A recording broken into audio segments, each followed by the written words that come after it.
no tiren toalla, como quien dice, recuperen el segundo examen, que trataremos de que sea más sencillo, no sé, cómo ayudarlos. Cuanto más sencillo se les dé el examen, ustedes no van a llegar competitivos a vuestro examen de evaluación general, que es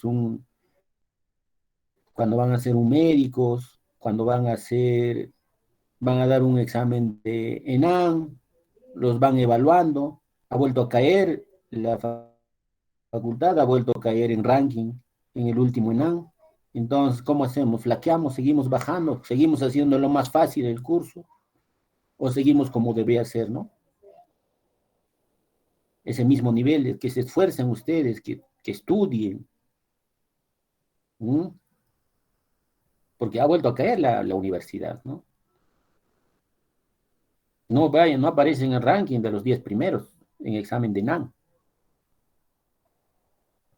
Había al anterior que habían hecho una revisión anual, más o menos habían hecho una revisión, un estudio en el cual salían ustedes bien, ¿no? Bien parados. Y esos son pues vuestros compañeros anteriores que salieron. Entonces, ahora el último ranking, o sea, la promoción que salió no aparece en los 10 primeros. 10 primero, ¿qué quiere decir? El ranking de universidad.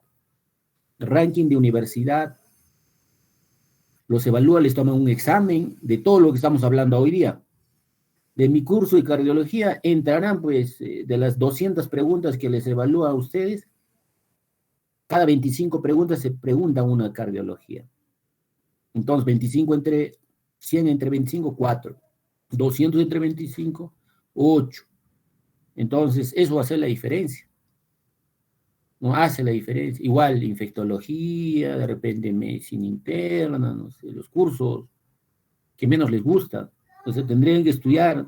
Ahora, por ejemplo, en el segundo examen, no sé cómo vamos a hacer, o sea, para poder ayudar, para que no sea, tratar de ponerles muy fácil el examen, tampoco es así para que puedan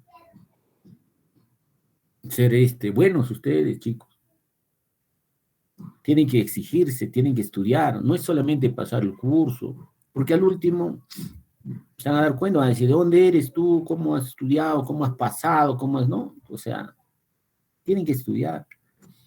Por más que se les dice las preguntas en las preguntas en el examen, no sé, se equivocan, no les vamos a dar las preguntas, ¿no?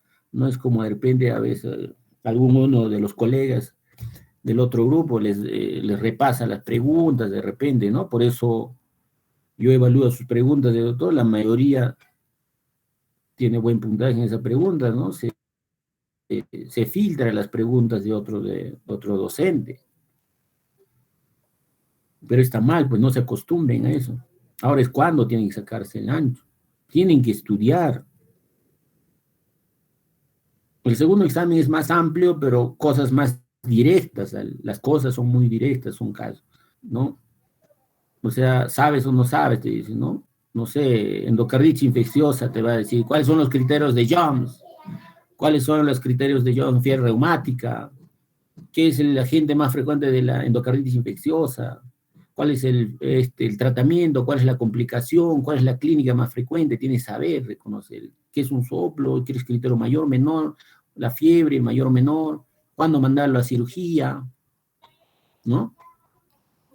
Entonces, tienen que estudiar ahora, más, el tema es un poco más amplio, va a ser más temas, más probabilidad pues de preguntar, ¿no? Pero cosas puntuales,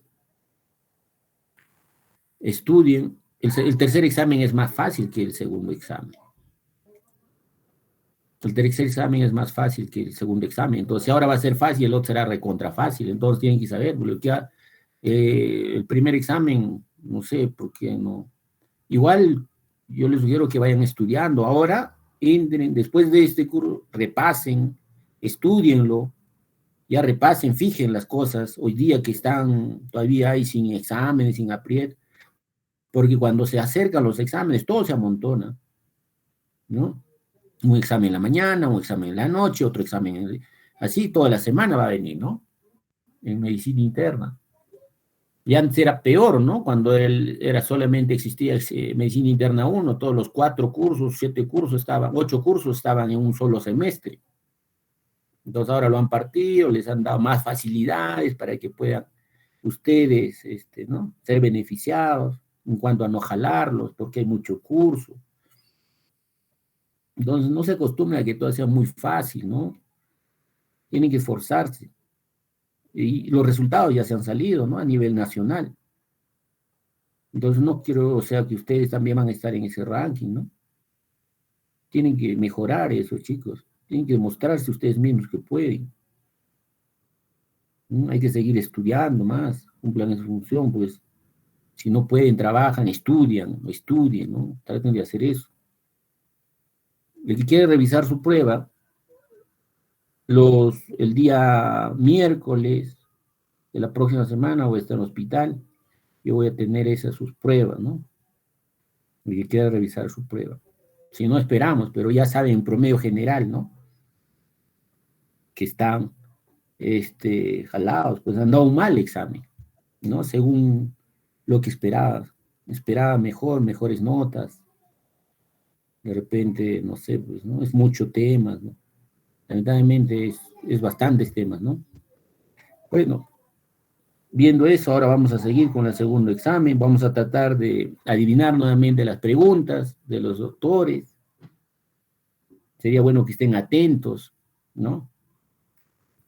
Por más que se les dice, se les trata de decir, pero igual viene la pregunta similar, parecida, igual falla, ¿no? Pero está mal, pues eso no se prende en la computadora, ahora las clases no atienden, ¿no?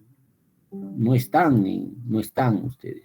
Sería bueno venir a la clase repasando, estudiando, ¿no? Cosas fijas de conocimiento, y para el examen solo repasas, ya no estás estudiando, ¿no? Ya no estás estudiando.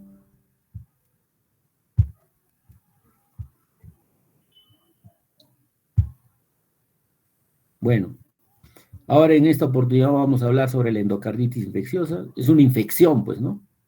Una infección a nivel del corazón, dentro del corazón. ¿Y qué es una infección? Se va a producir en resultado final una vegetación dentro del corazón. Tenemos unos diagnósticos, esto es un diagnóstico, uno de los criterios mayores se llama esto. Ahorita estamos evidenciando un criterio mayor. Evidenciamos la vegetación de nuestra endocarditis probable que estamos pensando.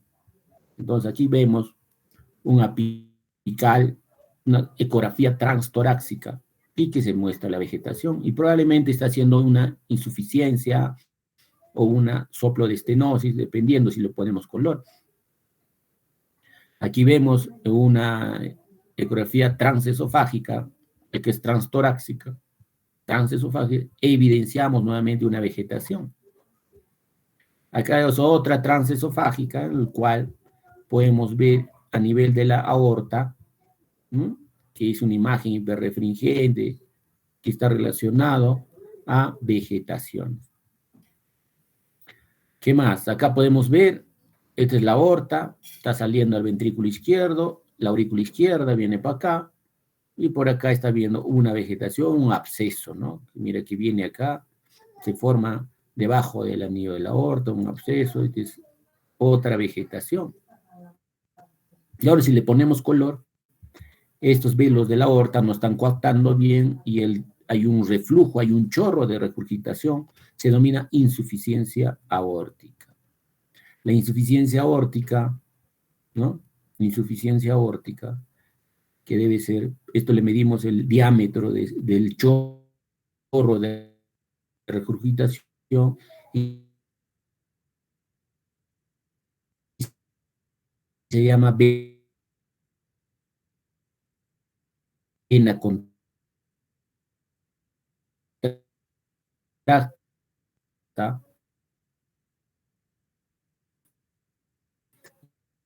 y esta vena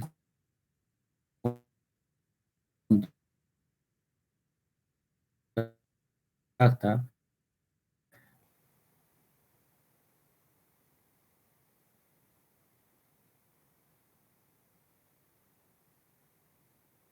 le ponemos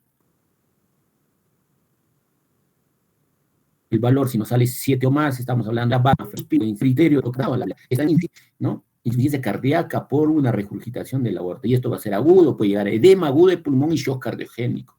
Son criterios importantes estos para que el paciente pueda ir a cirugía cardíaca. ¿Para qué va a ir a cirugía cardíaca? Para cambiar esta válvula. Y si no, se nos muere el paciente con EAP, shock cardiogénico. Entonces, ahí estamos viendo, primero, una pregunta de examen. ¿Cuál es el criterio mayor? Mira, muchos no saben. Los que están repasando, de repente, tenemos 2 criterios mayores de diagnóstico de endocarditis infecciosa. Uno es verlo por imágenes y el otro es sacarle en la sangre un cultivo, agarrar la sangre y mandarlo a cultivo. Y si sale positivo, sabemos qué germen es. Mientras yo no sé qué tipo de bacteria existe, le traeré un tratamiento empírico, le voy a dar empírico, sin saber esta bacteria. Entonces, y estoy tratando de dar, no sé, puntos importantes que son puntos de evaluación. Ya sabemos los 2 criterios. Le he hecho mi hemocultivo para saber qué tipo de bacteria está creciendo acá, o virus o hongo.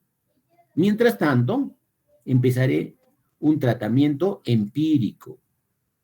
El tratamiento empírico que viene que ver penicilina, gentamicina, ¿no? Penigenta. Si es alérgico a la penicilina, bancogenta. Empírico. Lo demás, antibióticos, dejémoslo para el especialista infectólogo, pero hay que saber, ¿no?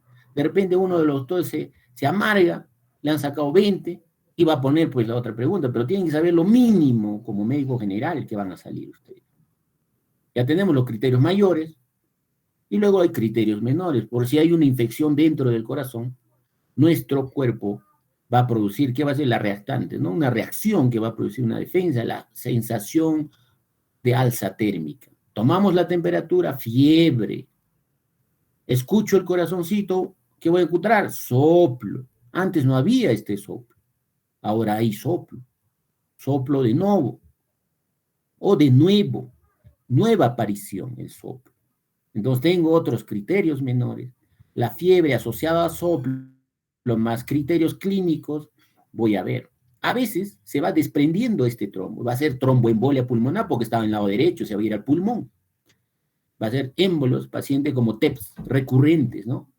Se va a tepear el paciente recurrentemente porque se está desprendiendo esto. Y eso es un criterio también para mandarlo a cirugía cardíaca. El diámetro de esta vegetación. Yo le mido el diámetro ancho, largo, y este diámetro me sale más de 10 milímetros. Entonces, le sigo dando antibiótico terapia, le continúo a mi paciente, a ver si esta vegetación se soltó y está bajando con la antibiótico terapia. De repente no hay buena respuesta, también es otro criterio de mandarlo a cirugía. Entonces, ¿qué les quiero decir? Que una pregunta de evaluación va a ser o tiene que ser cuáles son los criterios para cirugía cardíaca y endocarditis infecciosa. Tienen que saber. Luego de ahí, ¿qué pasa?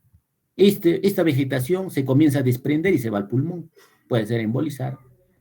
O si no, si está en el lado derecho, como estamos viendo en el lado izquierdo, como vemos acá en la aorta, se va a ir a nivel cerebral, se va a ir a nivel sistémico. ¿Y qué va a hacer? Va a comenzar a hacer infartos esplénicos, o si no, se va a hacer manifestaciones extracardíacas, ¿no? Los fenómenos vasculares, fenómenos inmunológicos, que son criterios menores de endocarditis infecciosa. Y se desprenden y encontramos los criterios vasculares, ¿no? Los criterios vasculares y los criterios inmunológicos. Entonces se van al ojo, se van al lecho unguial, se desprende y se van todo eso, ¿no? Y son evaluaciones. Entonces, mientras tanto, mientras llega el médico, el especialista en cardiología, especialista en infectología, le damos su tratamiento empírico. Pero previo a eso, si yo quiero encontrar el germen,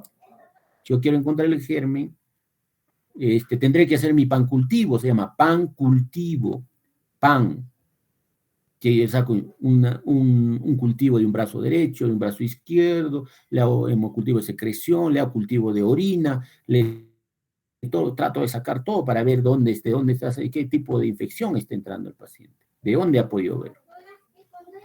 ¿Listo? Importantísimo. ¿Qué más en endocarditis? Endocarditis falla, ya hemos hablado, las endocarditis. Listo, vamos, ahora sí. Específicamente el tema, ¿no? Definición de una endocarditis: infección de la superficie endocárdica, ¿no? El endotelio se comienza a infectar, es invadido por microorganismos que pueden ser bacterias, hongos o virus, ¿no?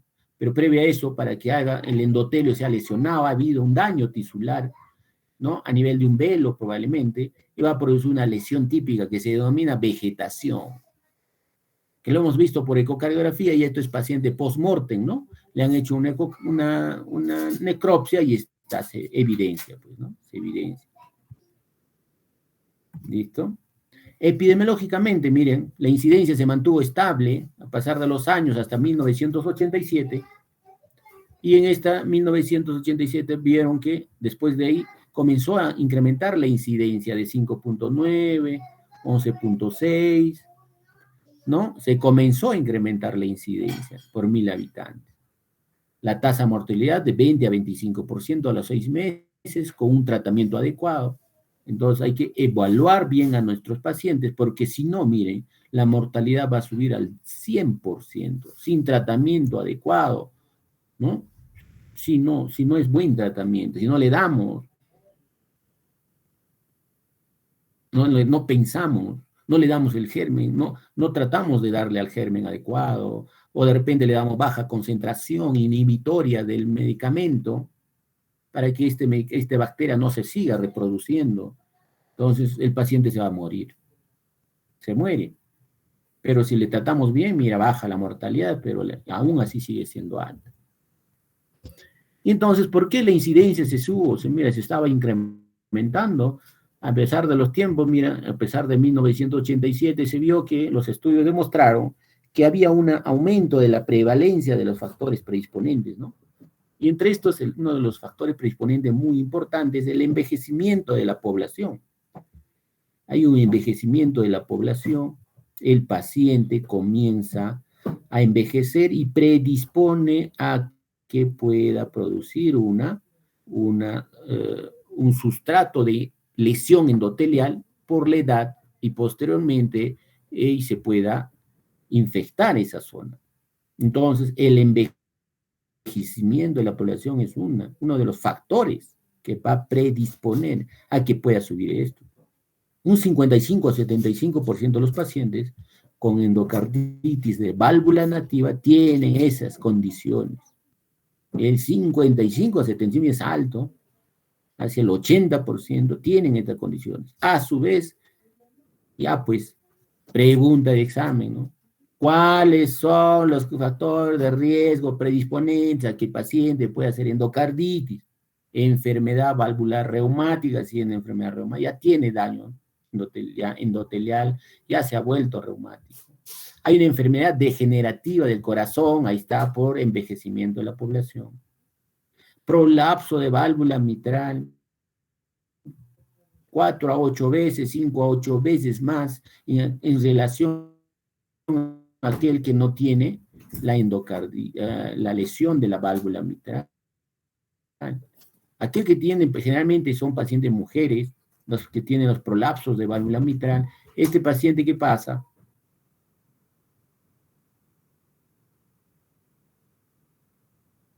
Tiene una dos a nivel de la válvula mitral porque se está prolapsando, hay cambios de hemodinamia a nivel de la válvula mitral. Y esto es el que produce el incremento, pues, de que la incidencia y la prevalencia se siga incrementando.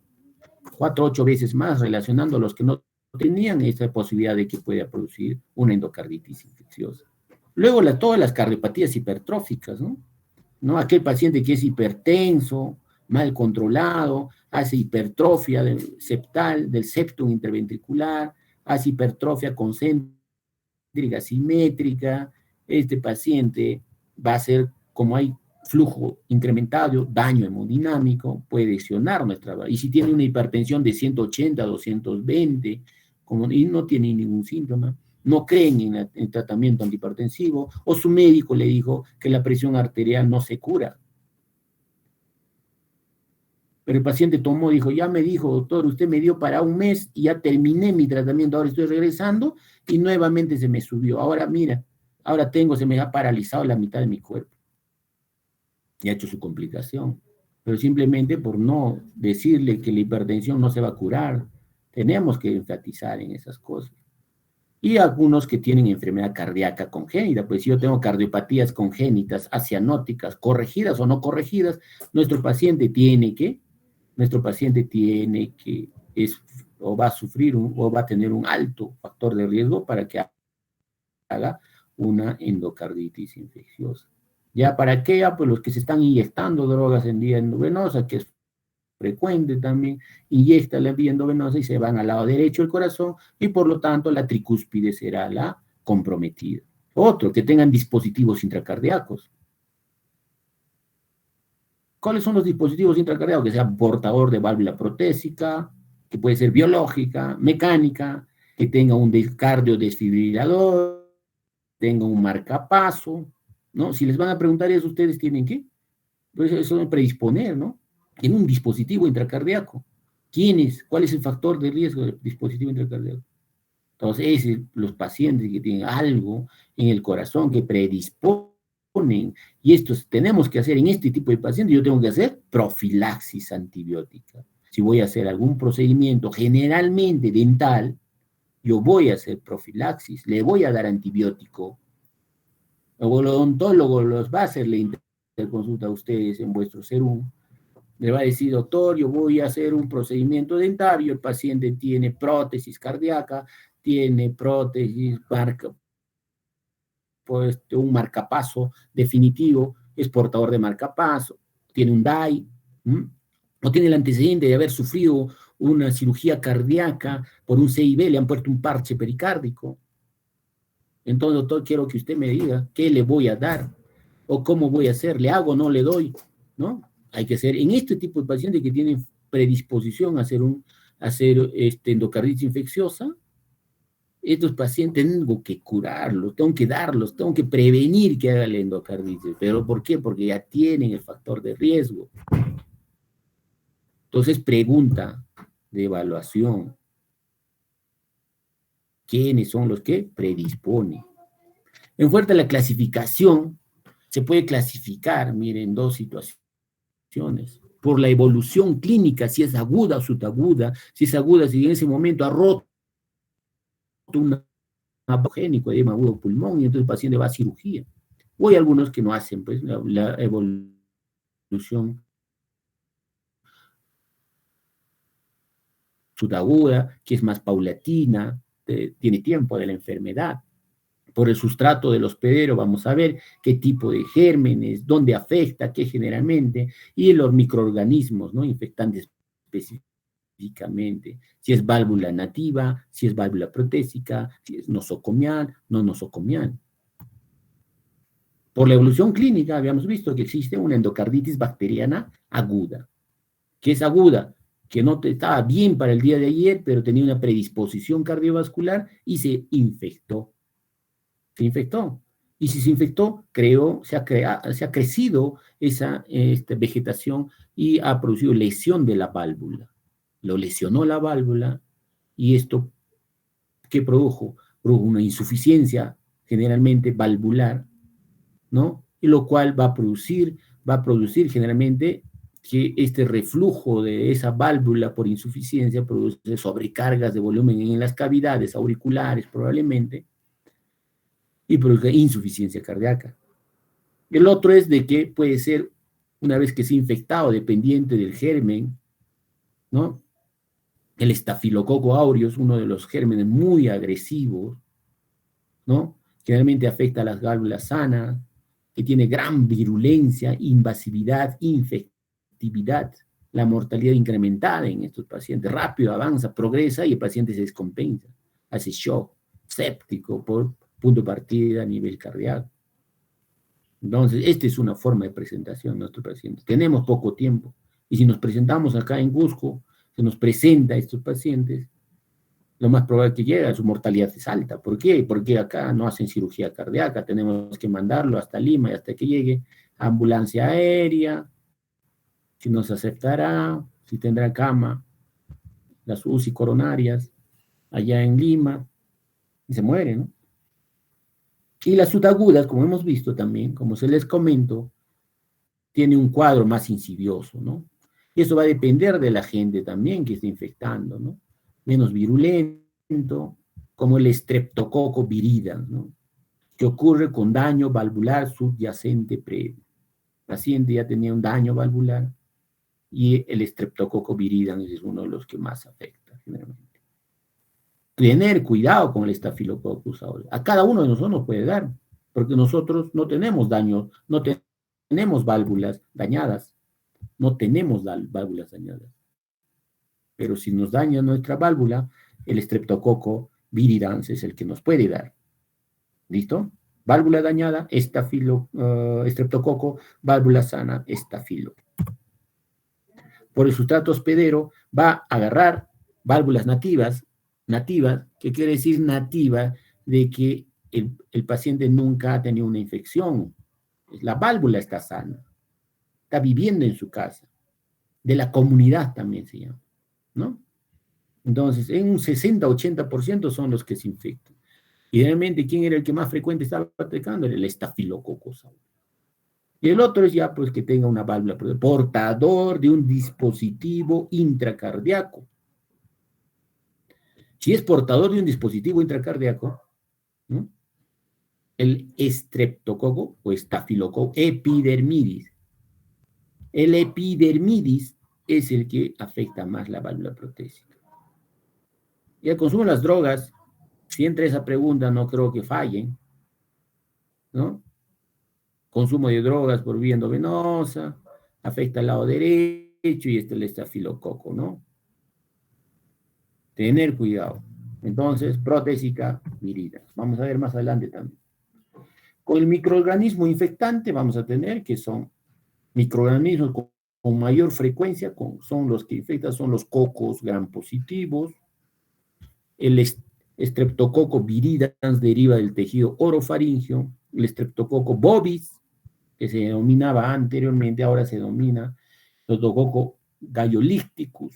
Si tienen eso, si sale eso, pregunta examen de, no de cardiología, sino de recién dado todavía, ¿no? El gallolísticos, ¿con qué se relaciona? Con adenocarcinoma colónico.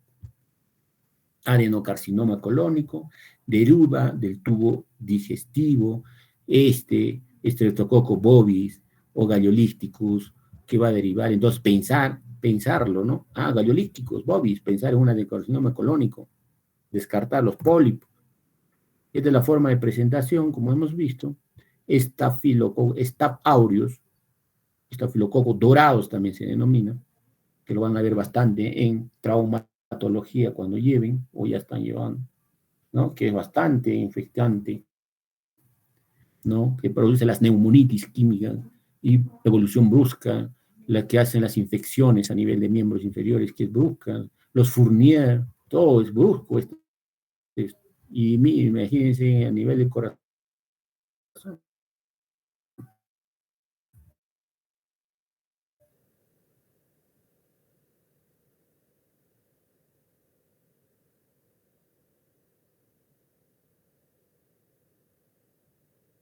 Que destroza un 31%.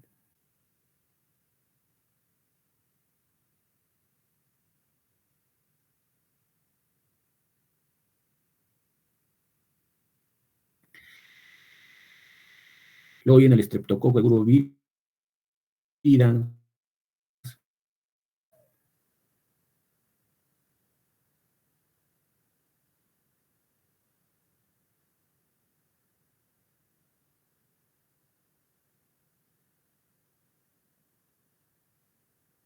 ¿no? Dos, febril, un poco febril, no, se muere un shock. En cuanto a la frecuencia, ¿qué válvula que más afecta? Las válvulas nativas, luego le siguen las válvulas protésicas y luego los marcapasos, los DAIs, ¿no?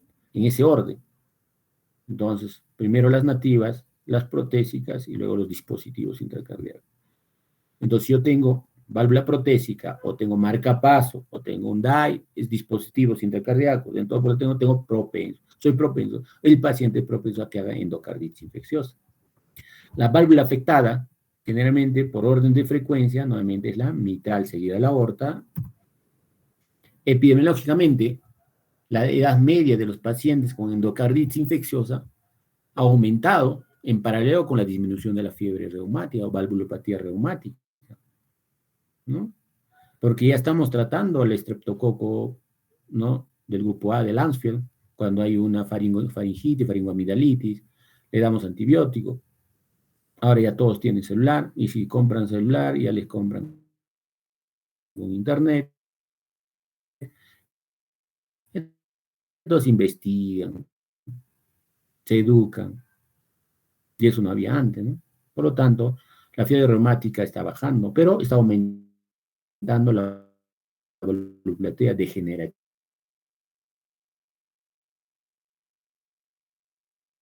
¿no? A nivel de las válvulas, a nivel cardíaco. Y esto por sí solo es un sustrato para producir una infección.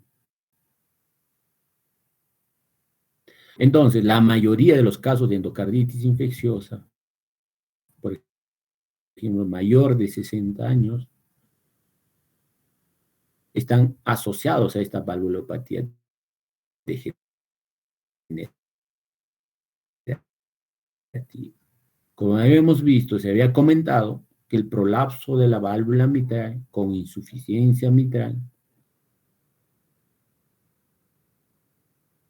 se asocia, mira, alto riesgo, también conocida endocarditis trombótica o marántica, como el paciente tiene como un factor procoagulante, cáncer, en especial el adenocarcinoma.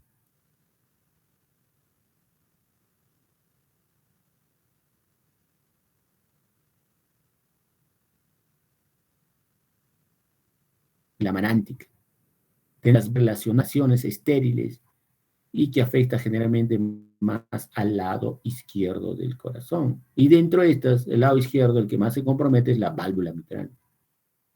Tenemos predisposiciones a que se puedan desarrollar.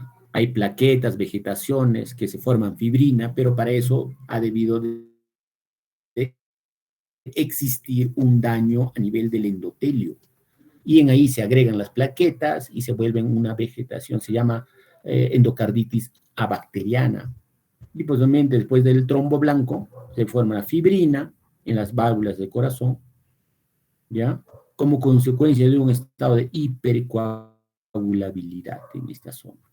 Los pacientes que presentan fiebre y la embolización a nivel de vaso, riñón, que hemos visto, ¿no? La primera diapositiva, cómo se presentaban sensación de fiebre, alza térmica,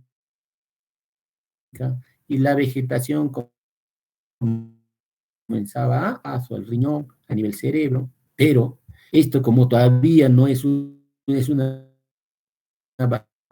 bacteremia asintomática, no es negativo. Pero hay causas de cultivos negativos, vamos a ver.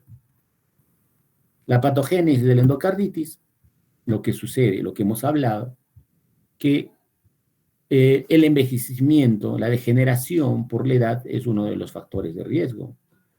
Para eso, el corazón se ha envejecido tantos años, hay flujos turbulentos, dinámicos, por hipertensiones, por alteraciones que pueden ser dislipidemias mixtas, trigliceridemias, todo eso se daña el endotelio. Entonces hay cambios dinámicos, cambios traumáticos a nivel de esto, ¿no? Porque el flujo puede estar chocando, puede estar rozando, todo esto. Entonces acá se va a activar la presencia de inmunocomplejos a nivel de estos virus. Y como hemos visto, se va a depositar la fibrina. Una vez que se deposita la fibrina, va a producir una endocarditis trombótica no bacteriana. Y acá después donde le sacamos el hemocultivo, sale negativo. Por eso tenemos que volver a repetir nuestro cultivo. ¿Qué más es el otro mecanismo que interviene en la formación de una endocarditis, que debemos ingresar, la bacteria tiene que ingresar de la piel o de las mucosas, ¿no? Por ejemplo, droga al endovascular, y se puede decir bacteriemia, sangre, bacteria entra a la sangre, y puede ser transitoria, el cuerpo se defiende y puede ser transitoria, ¿no? Y puede producir adherencia y colonización. Entonces, si este se va a ir y se va a adherir a esta zona del velo, donde está el velo lesionado, su endotelio, y se ha juntado y se ha venido la plaqueta, ha formado un trombo blanco, se ha formado la fibrina, entonces esta bacteriemia viene y se adhiere. Y lo coloniza. Lo que era no bacteriana o abacteriana se convierte en séptica. Entonces, esta séptica va a ser pues una bacteriemia ya persistente,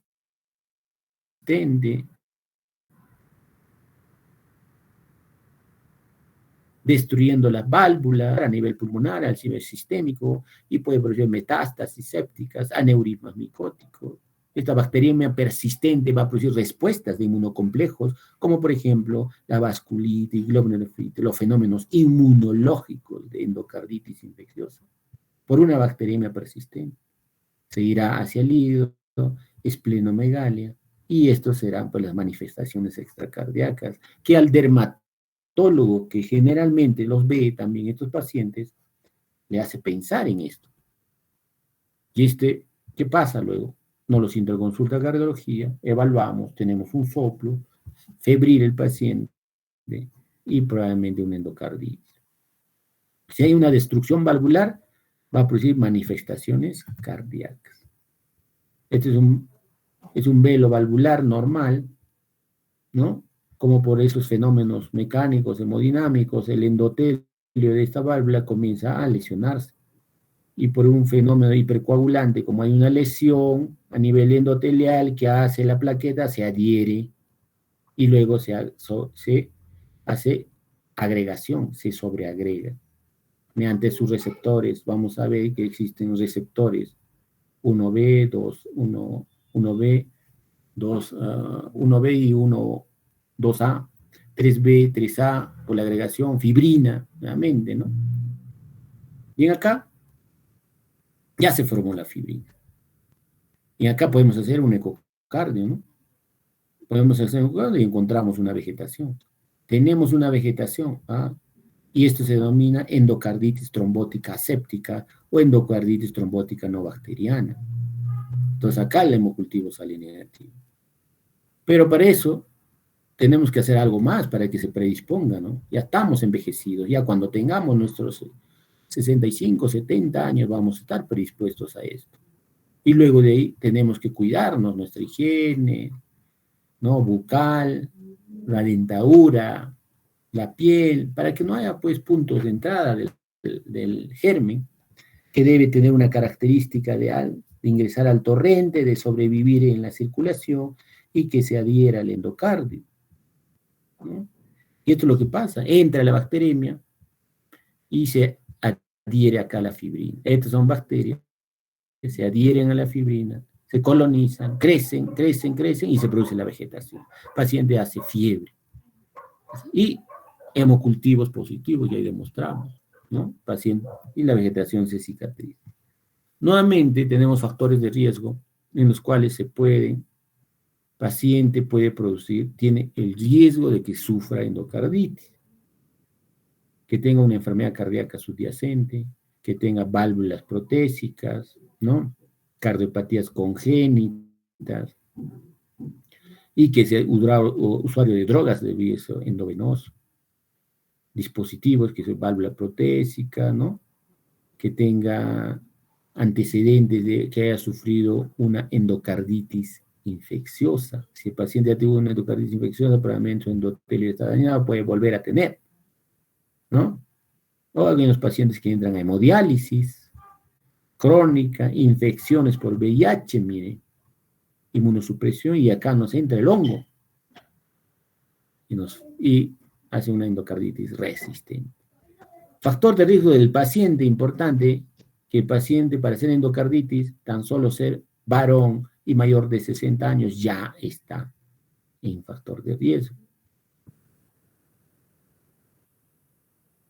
Los otros, y peor, este paciente varón es drogadicto, tiene mala dentición, tiene infecciones dentales, entonces ahí el riesgo incrementa. Entonces, ¿en quiénes vamos a hacer las condiciones cardíacas para que estos pacientes, debemos saber que van a producir endocarditis infecciosa y debemos considerar la profilaxis?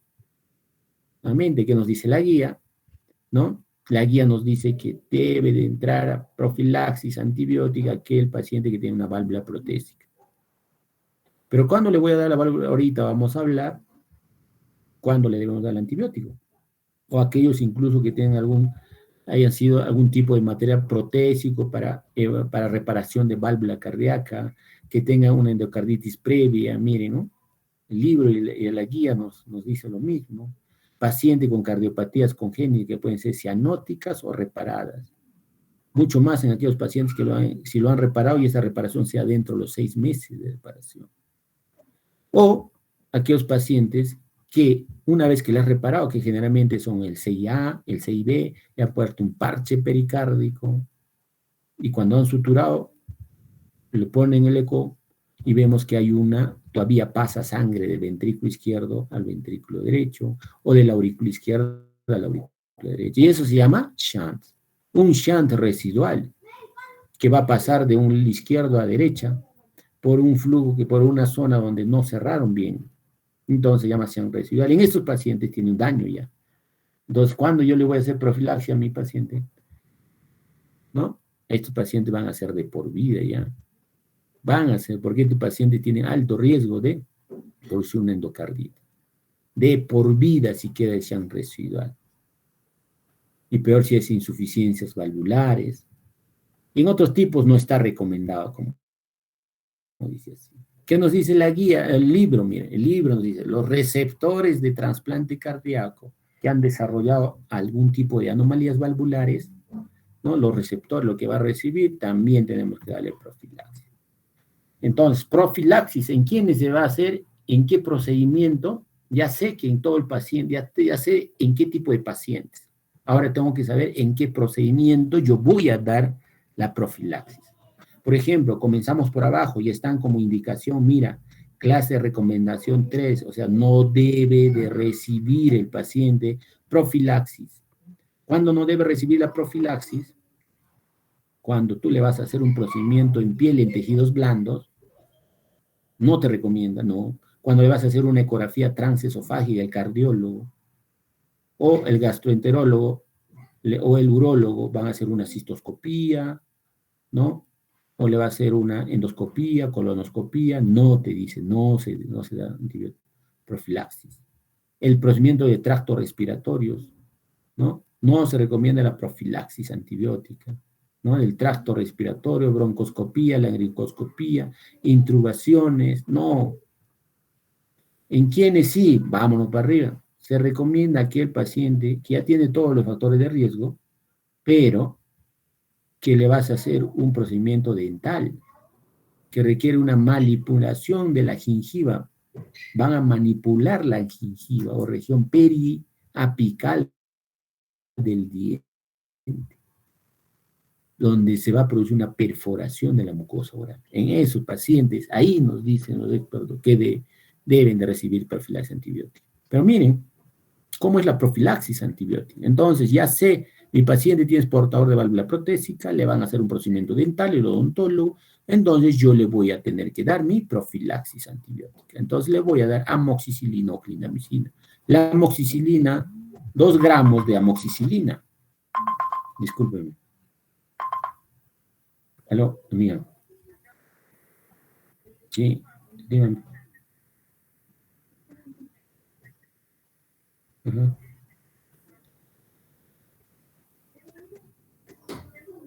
Ya. Shock o UCI, pues, ¿no? Si le darán pase. No, pero hasta que no salga, que como está en shock, tiene que pasar pues a ¿no? A UCI o trauma shock. Ajá, ya ahí, ya mira, ya.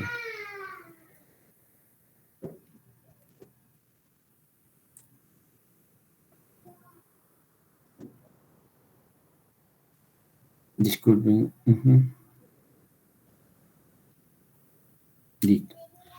Entonces, ese es el tratamiento profiláctico. Ya sé en qué voy a hacer. Y es pregunta examen, ¿no? De acá salen las preguntas. ¿En quiénes van a ser? ¿Cuáles son los pacientes que entran a la probabilidad de que haya un factor de riesgo, que hagan endocarditis infecciosa? Todos los que tengan todos esos factores, las prótesis intercardíacas. Luego, otra pregunta, ¿en qué procedimiento yo voy a hacer? Y le voy a dar profilaxis, cuando es dentario. ¿Y cómo es el profilaxis antibiótica? Nuevamente, ¿no? Otra pregunta. Entonces, amoxicilina 2 gramos oral endovenoso. Si es alérgico, clindamicina, ¿no? Y tenemos alternativas, cefalexina, ¿no? Cefazolina, ceftriaxona, tenemos estos. Nosotros, por ejemplo, cuando poníamos marcapaso, teníamos que usar la cefazolina 1 gramo endovenoso cada 8 horas, ¿no? Acá te dice la guía, mira, se recomienda profilaxis perioperatoria antes de colocar marcapaso, desfibriladores, cardiodesfibriladores implantables. A estos pacientes yo le voy a colocar mi profilaxis antibiótico para evitar que se infecten la herida, para que se complique la zona, todo eso, ¿no? Y le doy la profilaxis. ¿Y cuál es el profilaxis que le estoy dando? La cefazolina, ¿no? Cefazolina. ¿Listo? Endovenoso, 30 minutos antes del procedimiento le dice, bajen a la enfermera, llama a esa sala, al piso le dice, bajen al paciente o lleven al paciente a sala, y la enfermera ya sabe, ¿no? Que va a llevar, ya le pone su dosis de antibiótico. Luego, cada 8 horas cumple 3 dosis, más o menos. Y hay otro que se hace, miren, un cribado preoperatorio de los portadores de Staphylococcus aureus nasales. ¿Dónde es la zona donde vive y pernocta el Staphylococcus aureus? Es en la fosa nasal. Por eso tener cuidado cuando uno se mete el dedo a la nariz y se lleva a la piel, a la cara y comienza a infectarse los granitos, ¿no? Entonces se puede hacer este cribado de preoperatorio y portadores de Staphylococcus aureus. Se puede dar, ¿no? Obviamente, damos la mupirocina 2%, es crema, se pone en la fosa nasal cuando se muestra que hay estafilo, ¿no? ¿Y qué nos dice, mira, el libro, ¿no? La cardiología de bases, fisiopatología de Leonard, nos dice, podemos dar antibiótico terapia o profilaxis antibiótica cuando yo voy a hacer una fibrobroncoscopía y tiene una infección.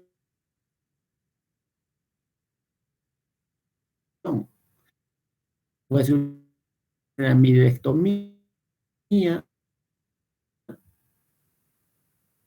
pero tiene una infección. Gastrointestinal, urinario, pero tiene infección, ¿no? Si tiene infección, le voy a dar tratamiento, ¿no? Pero si no tiene infección, no. Procedimientos de tejido de piel si tiene una infección. Entonces, tened en cuenta, eso es lo que nos dice. Entonces, la clasificación de la válvula natural es a los que son adictos a drogas endovenosas. Y luego la otra válvula es pues que sea portador de una válvula protésica, ¿no? Que sea portador de una válvula protésica.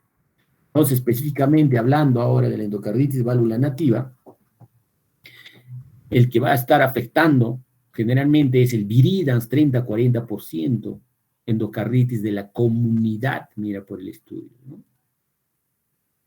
Por el estudio nos va a demostrar que el viridans es el que más frecuentemente está afectando a la comunidad, no se olvide. Válvula nativa, viridas en este caso. Factor predisponente principal, mira, que tenga algo que descompense a nuestro pacientito, que sea predispuesta a hacer esto, ¿no? ¿Cuál era? El prolapso de la válvula mitral. Dentro del hospital ya van ganando otros, dependiendo si es pacientes añosos, de sexo femenino, ¿no? Y dentro de estos están los enterococos hospitalizados, endocarditis en el hospital. ¿no? Enterococo. Se asocia a factores de riesgo de atención hospitalaria, aquellos, miren, si tienes dispositivos endovenosos, que si tienes un catéter en el hospital, ¿no?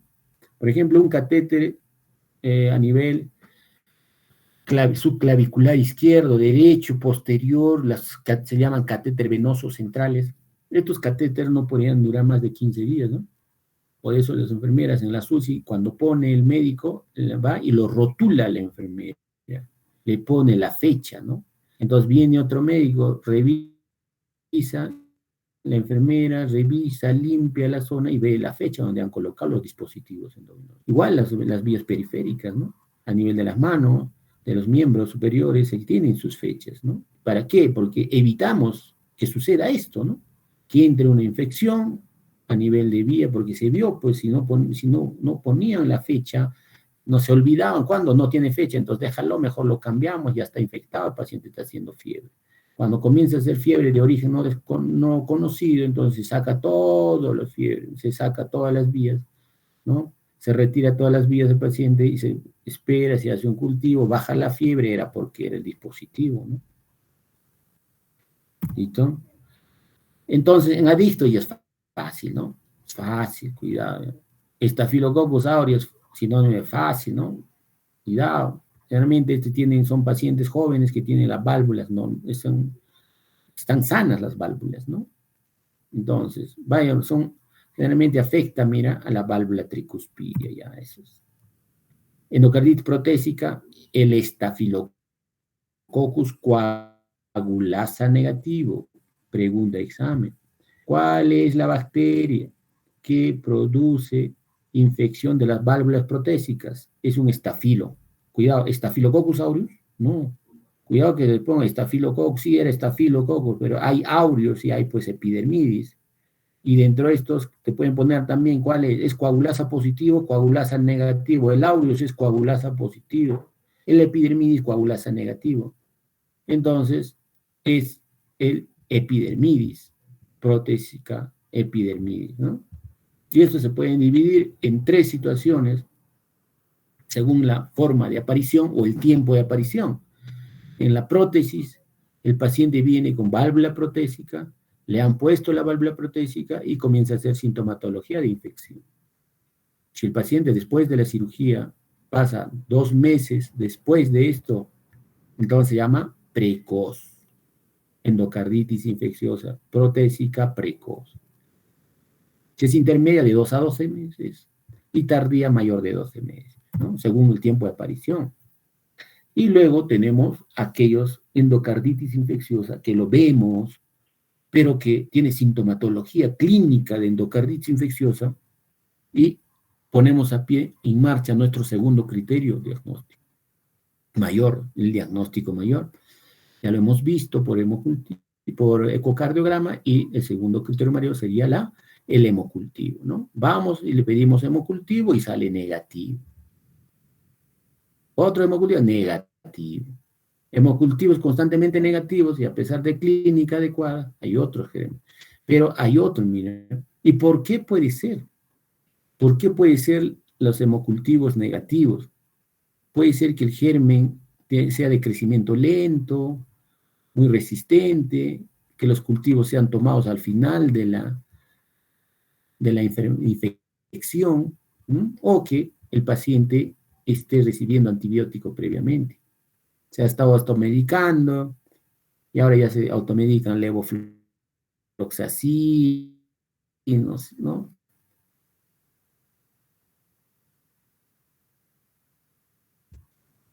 Ya hacen poner intramuscular, la farmacéutica, técnica de farmacia, te está poniendo ya, te voy a poner tu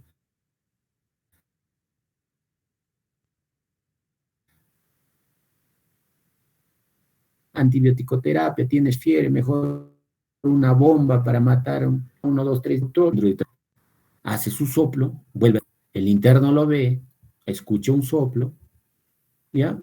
Y una de las primeras causas, entonces, de que el hemocultivo sea negativo o va a salir negativo es de que el paciente está usando antibiótico terapia previa. Otro de los que van a producir Hemocultivos negativos son pues el hemocultivo de la etiología del grupo Hassett, ¿no? Del grupo Hassett. Y a pesar de eso, tenemos los que hacen hemocultivos constantemente negativos. Por más que tiene la clínica, todo tiene, todo, es de amarillo, tiene pico de pato, dice cuá, como pato, y todo, ¿qué es pato? Pero al último le haces un cultivo y sale negativo, negativo, negativo. Eso hace falta demostrar eso. Entonces, entre estos tenemos otro tipo de bacterias, mira, Coxiella burnetii, Bartonella, Clamidia, Tefonea Whipple, todos estos casos. Esta es la clínica, cómo se nos presentó. Nuestro paciente, aguda, subaguda, hemos visto que es evolución tórpida, con compromiso hemodinámico, la aguda no, evolución semanas a meses. ¿Cómo se va a presentar nuestro paciente? Con síntomas de endocarditis infecciosa, va a tener fiebre, ¿no? Sensación de alza térmica, un 80-95% de pacientes que vienen van a presentar fiebre, ¿no? Fiebre, malestar general, debilidad, pero la fiebre es lo que te llama. A ver, ¿por qué está con fiebre? 38,5, 39, 40. Haces un pico, la enfermedad te reporta y tienes que investigar, auscultar bien, hacer los cultivos, desfocalizar, sacar todos los, ¿no? Las catéteres, nuevamente a ver si baja la fiebre, ¿no? Los hallazgos que vas a encontrar, nuevamente, un signo es la fiebre, y el otro segundo importante es el soplo, ¿no? Porque puede ser de un soplo de estenosis o un soplo de insuficiencia, que es más frecuente, el soplo de insuficiencia. ¿Listo? ¿Qué más nos dicen? Miren las revisiones, las guías anteriores, que es muy bueno, la presentación de endocarditis infecciosa, hay que sospechar en los casos siguientes. Cuando hay un soplo cardíaco regurgitante, le tocas el pulso y es un chorro de regurgitación, válvula mitral por frecuencia, aórtica, no diastólico, y que haya un evento embólico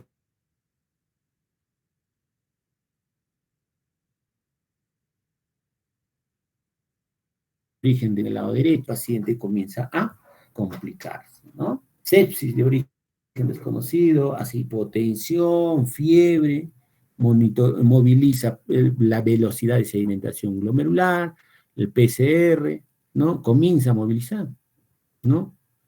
Y el paciente tiene fiebre. ¿Qué es lo más común? El signo y síntoma más común que va a presentar. Entonces, sospechar en una endocarditis, ¿no? Si tiene todos estos antecedentes, si tiene los factores de riesgo predisponente. Y hemos visto cuando se va a desprender, ¿no? ¿Dónde se va a ir? Mira, se va a ir a la piel y acá en los lechos unguiales se va a producir las hemorragias en astilla. Es así que el dermatólogo va, ¿no? Paciente está ahí, todavía hay pacientes que están asintomáticos, ¿no? Porque está haciendo una bacteriemia, una endocarditis aséptica. Pero va donde el dermatólogo, a ver, vamos a ver, dermatólogo, porque mira, en mis uñas me está saliendo todo esto, el dermatólogo, puede ser una hemorragia en astilla, secundaria, hay que te vea el cardiólogo. Y nosotros tenemos que ver, pues, si tiene vegetaciones, ¿no? Para ver si está desprendiendo.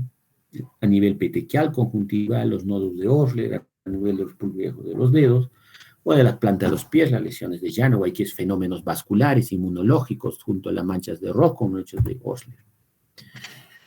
¿Va a tener complicaciones? Sí. Va a tener complicaciones cardíacas y extracardíacas que hemos visto, ¿no? Una cardíaca es que se rompa la válvula, incompetencia valvular generalmente.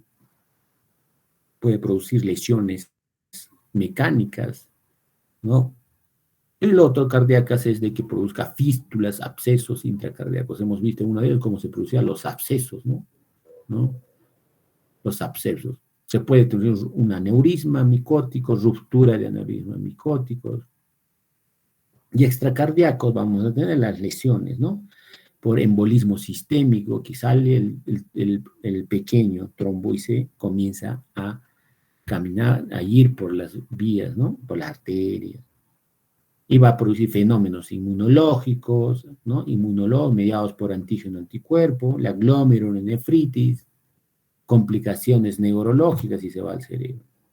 Entonces le hacemos, una vez que hemos pensado, ¿no? Hay que hacer los diagnósticos, usamos los criterios de Duke, que son modificados, hemos hablado bastante ya desde el inicio, los criterios mayores, hemocultivo positivo y evidencia de infección endocárdica. Entonces, ¿cómo lo voy a evidenciar? Con el ecocardiograma, que puede ser. A veces hay algunos hemocultivos positivos que se considera como un criterio mayor cuando se sale un solo hemocultivo positivo, pero para Coxiella burnetii, ¿no? Con títulos de anticuerpos, ¿no? Inmunoglobulina G contra la fase 1 mayor de 1/800. Estos son nuestros criterios, la guía también nos dice, ¿no? Nos dice que haya un hemocultivo positivo y que tenga un ecocardiograma, que se vea la vegetación. Listo. Muy bien, criterios mayores. Ahora hablemos sobre los criterios menores, un poco de los criterios menores, que también ya hemos estado hablando. La fiebre es una de las características muy importantes, 38 grados, mayor de 38 grados, fiebre, asociado a un soplo de nuevo que no existía. Y luego busco fenómenos, preguntas de examen, los fenómenos vasculares, fenómenos inmunológicos. Diga cuál de ellos es. Fácil. ¿Listo? Son los criterios menores de endocarditis que hemos visto, ¿no? Que están los fenómenos inmunológicos, según el libro, y los fenómenos vasculares. Y se debe evidenciar. Entonces, para un diagnóstico tiene que ser definitivo cuando yo voy a ver, ¿no? Cuando yo voy a ver la vegetación o tengo émbolos, ya dijo, ya pues definitivo, lo voy a ver, lo tengo que ver, ¿no? Este es uno. Y el otro es que el hemocultivo salga positivo, ¿no? Que salga positivo, se evidencia la vegetación y es un criterio patológico. Tenemos criterios clínicos, entonces para eso debo haber dos criterios mayores, por ejemplo, hemocultivo y vegetación, sea visible, ya es un criterio clínico. Un criterio mayor, que puede ser uno de ellos solamente, ¿no? A veces puede ver la vegetación y tres criterios menores, que pueden ser vasculares, inmunológicos, todo esto. O si no, otro diagnóstico es que sean los cinco criterios menores, ¿ya? Y rechazar cuando, porque hay criterios, ¿no? Diagnóstico definitivo, el posible y el rechazado. Posible que cuando no hay hemocultivo, no hay vegetación, pero tiene la clínica, el cuadro clínico, ¿no? Criterio clínico.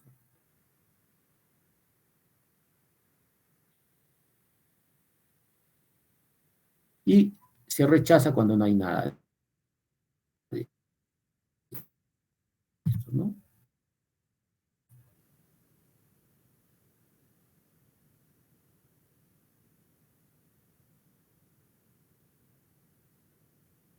Y es así, miren,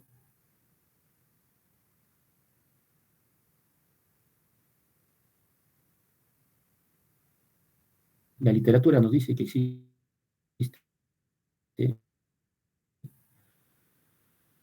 diagnóstico clínico, endocarditis confirmada,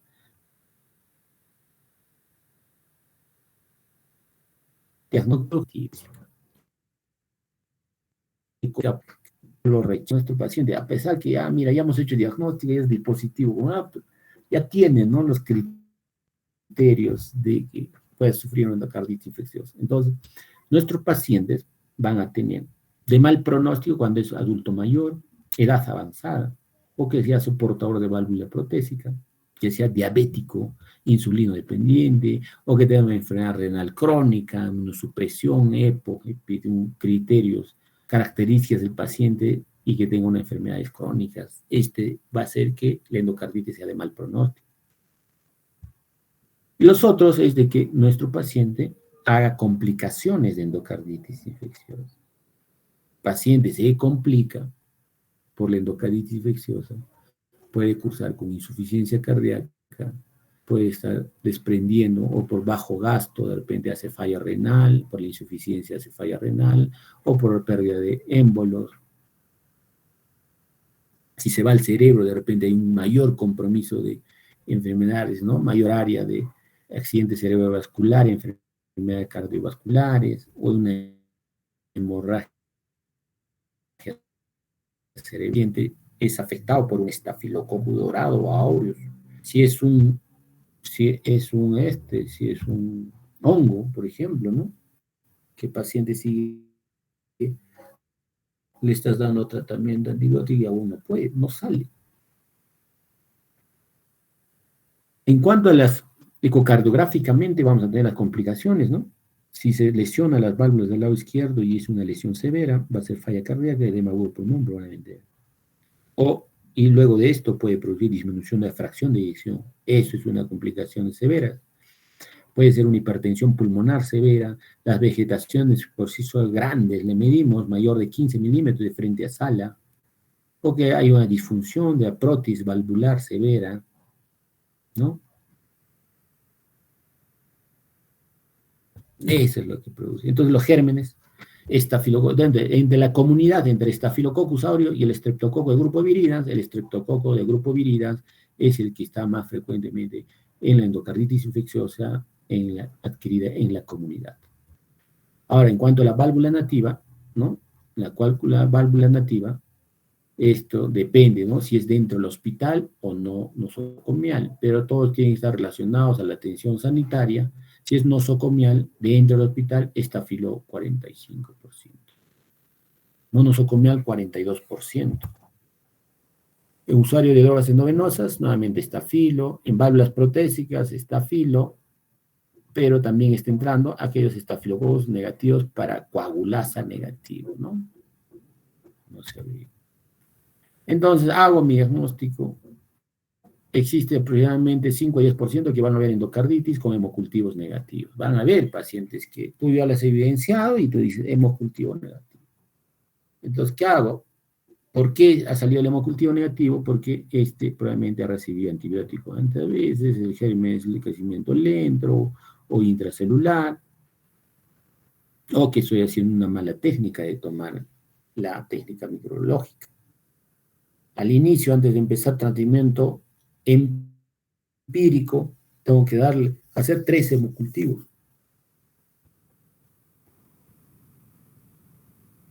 De diferente morfología. Y luego va a pasar 2 a 3 días y luego otro hemocultivo, buscando algunos tipos de gérmenes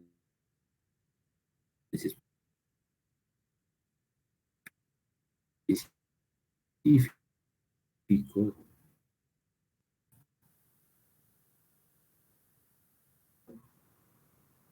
¿No? Entonces yo lo que hacemos generalmente sospechamos de endocarditis, hacemos los hemocultivos y si nos sale positivo, identificamos el hemocultivo, hacemos espectrometrías, ¿no? Y estas espectrometrías van a salir que pueden tener antibiograma con a qué medicamento es sensible o resistente. ¿Listo? Hacemos pruebas, pero hay algunos que nos va a salir hemocultivo negativo dentro de estos, el Coxiella burnetii, Bartonelas, ¿no? Las Bruselas. Ya, para eso le pido una serología.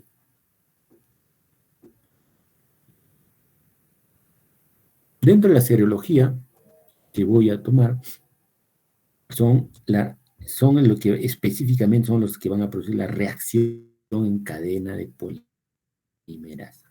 Mando a estudiar la reacción en cadena de polimerasa específico para cualquiera de estos, ¿no? Cuando yo pienso, yo tengo que decir, no, para Coxiella, para Bartonella, ¿no? Que es más frecuente la Coxiella. Entonces mando y me sale el anticuerpo, dependiendo de las características también, ¿no?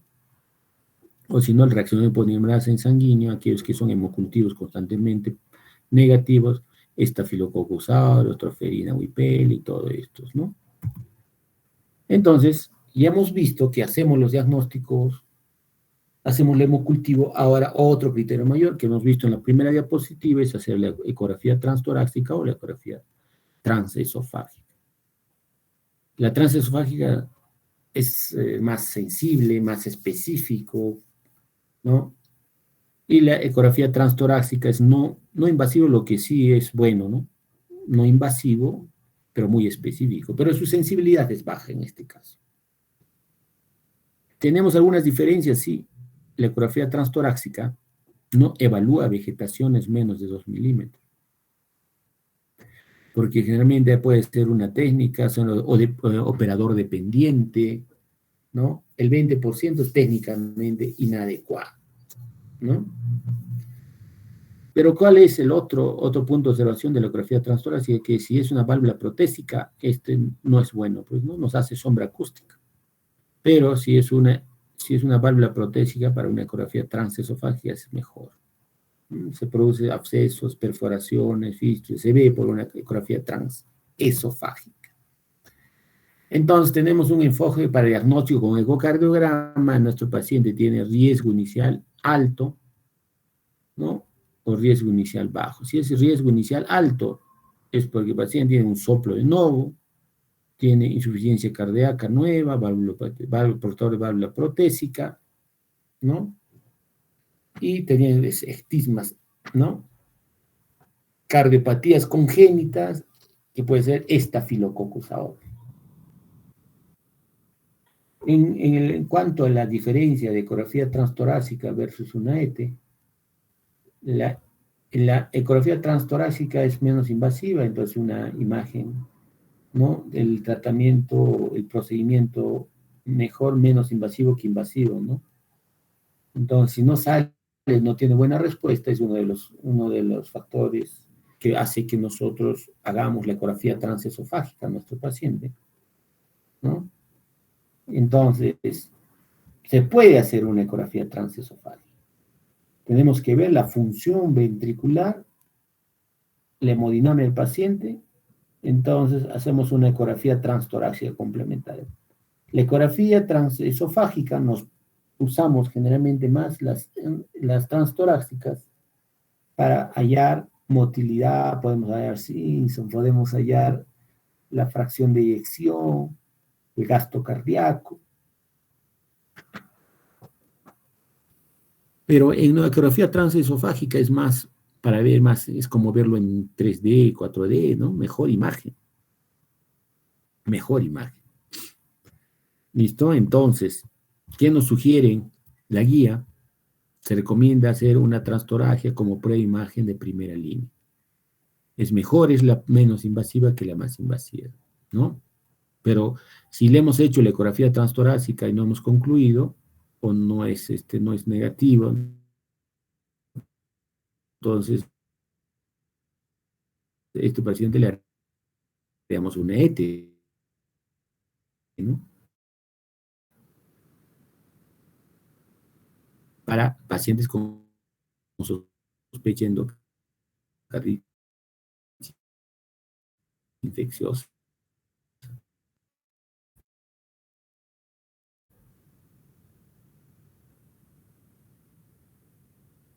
¿no? O nos confía. Se ha hecho la prótesis. Seguimiento, hacemos un seguimiento, ¿no? Le hacemos otra ecocardiografía a la semana para ver si esa vegetación está disminuyendo.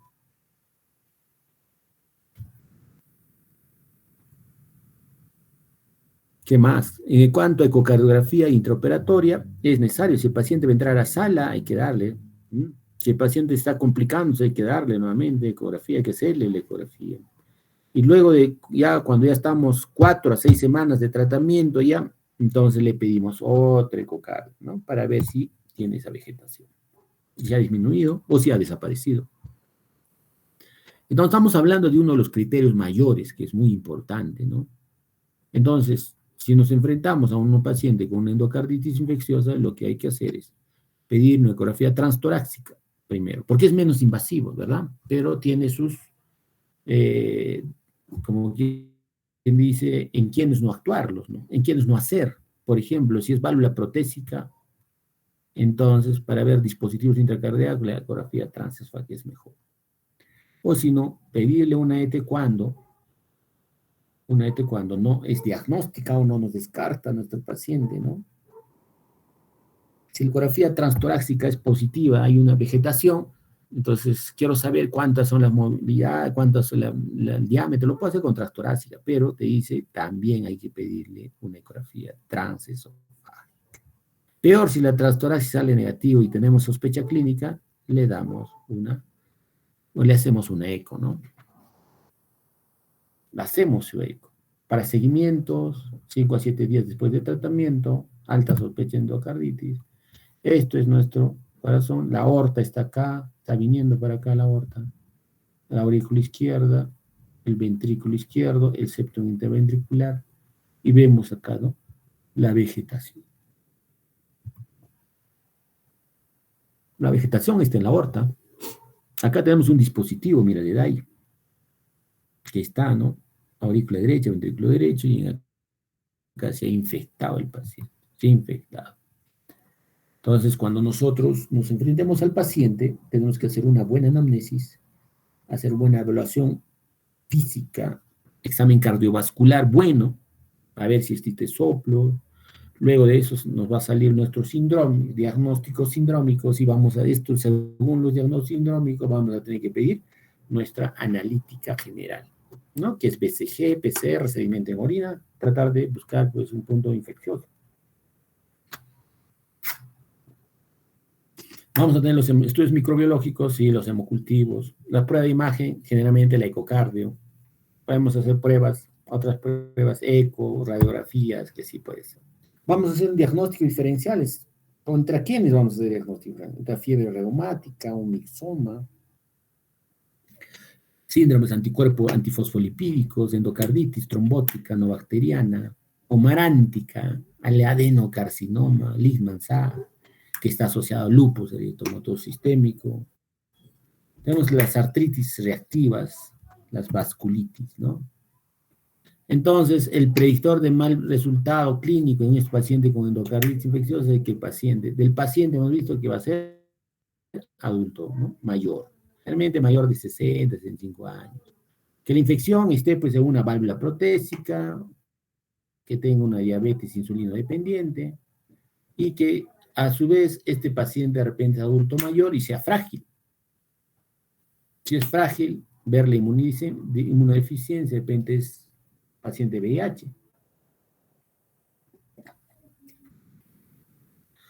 Entonces, en cuanto a ese es uno de los pronósticos, un resultado mal pronóstico en la endocarditis infecciosa.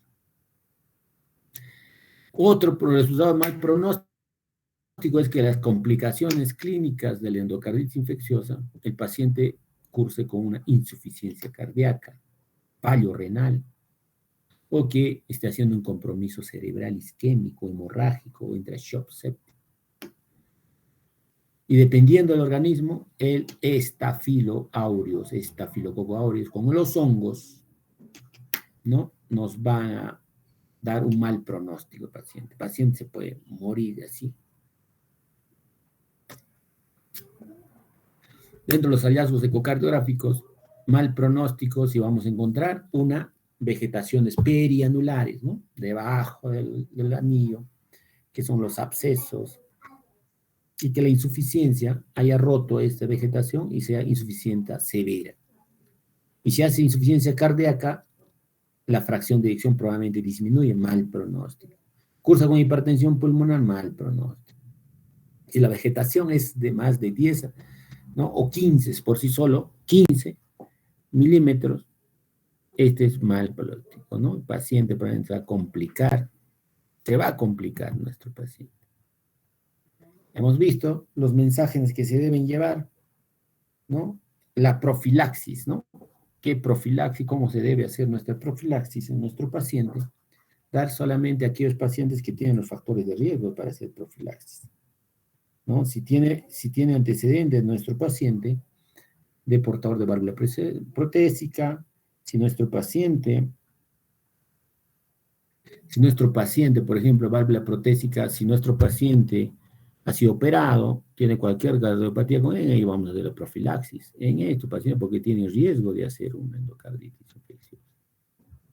¿Y en quiénes vamos a dar? ¿Cuándo le vamos a dar profilaxis? Cuando vamos a hacer procedimientos dentales, hemos visto, ¿no? Los que van a manosear la gingiva, van a perforar mucosa, ¿no? ¿Y qué más? Recomendar en aquellos pacientes que van a entrar a sala para que no se complique, ¿no? Acá es más de la ecografía transesofágica, transtorácica, ¿no? Hacer seguimiento, aquellos que van a recibir cirugía, esos, ¿no? En cuanto al tratamiento, miren, se debe de tratar cirugía urgente si tenemos una endocarditis de válvula nativa, válvula procésica, y hay compromiso de la aorta o la mitral. Y estos, si están comprometidos severamente. Y si están comprometidos severamente, van a producir insuficiencia cardíaca. Insuficiencia cardíaca. El otro es que esté una cirugía urgente cuando el paciente está recibiendo tratamiento y no está evolucionando favorablemente. Antes no tenía absceso, ahora tiene abscesos, tiene pseudones mismas, vegetaciones crecientes. Ese paciente tiene que ir a cirugía. Cirugía mediante urgente. Otra cirugía urgente es si el paciente tiene microorganismos multiresistentes, estafilo o hongos. Si las vegetaciones son más de 10 milímetros o 15, ¿no? Y si el paciente está haciendo complicaciones neurológicas, ácidos isquémicos, hay que mandarlo así, cirugía así, demora.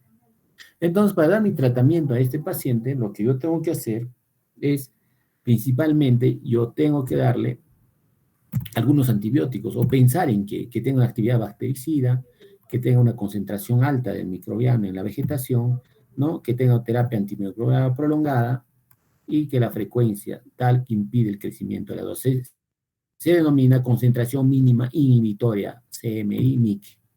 Se debe dar más o menos 4 a 6 semanas, ¿no? El tratamiento va a depender del tipo de válvula, del tipo de germen, de tipo donde es nosocomial, qué tipo, y la alergia es muy importante. La alergia a penicilina también es uno de ellos. Y también lo podemos depender, enviar a cirugía, ¿no? A pesar del tratamiento, sigue bacteremia, sigue haciendo fiebre, ¿no? O hace una disfunción valvular produciendo insuficiencia cardíaca grave, como hemos visto, o TEP recurrente, lo mandamos a quirúrgico, tratamiento quirúrgico. Entonces, acá cuando hay estreptococos, ¿qué debemos dar? Penicilina, amoxicilina, ceftriaxona, ¿no? ¿Cuáles son la penicilina, amoxicilina, ceftriaxona? O igual la peniamoxiceptria cuando tratamiento por 2 semanas, la concentración mínima inhibitoria para que la bacteria no crezca, ¿no? ¿Cuál es la concentración? Más o menos, mira, el 0.125 miligramos por litro.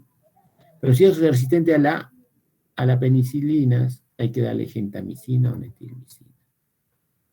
Si es alérgico a las penicilinas, iniciamos vancomicina.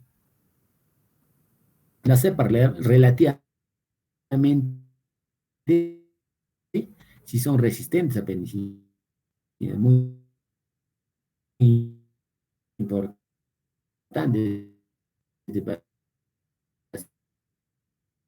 Si es resistente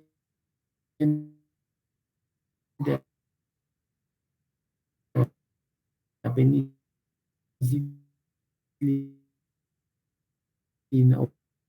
o entonces le tenemos que dar peni, amoxicilina, que se exponen filococo, ¿no? Alternativa de terapia, cotrimoxazol o clindamicina. Pacientes alérgicos a penicilina, pero que son resistentes a meticilina. Ya esté resistente y ya está haciendo, y es alérgico, ¿no? Entonces, en este caso, alérgico, le doy penicilina. O si no, alternativa, daptomicina, cotrimoxazol, la clindamicina. Si es prótesis valvulares, cambió el germen, le podemos dar cloxacilina, oxacilina, con rifampicina o gentamicina. Realmente, mira, 6 meses de tratamiento. Alérgico a penicilinas, ¿no? O resistencia a las metilmicinas, entonces le puedo dar vancomicina más rifa más genta.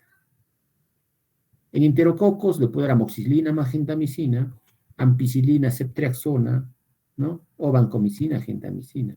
Y esto es lo que tienen que saber, ¿no? Pregunta de examen, no les puedo decir más.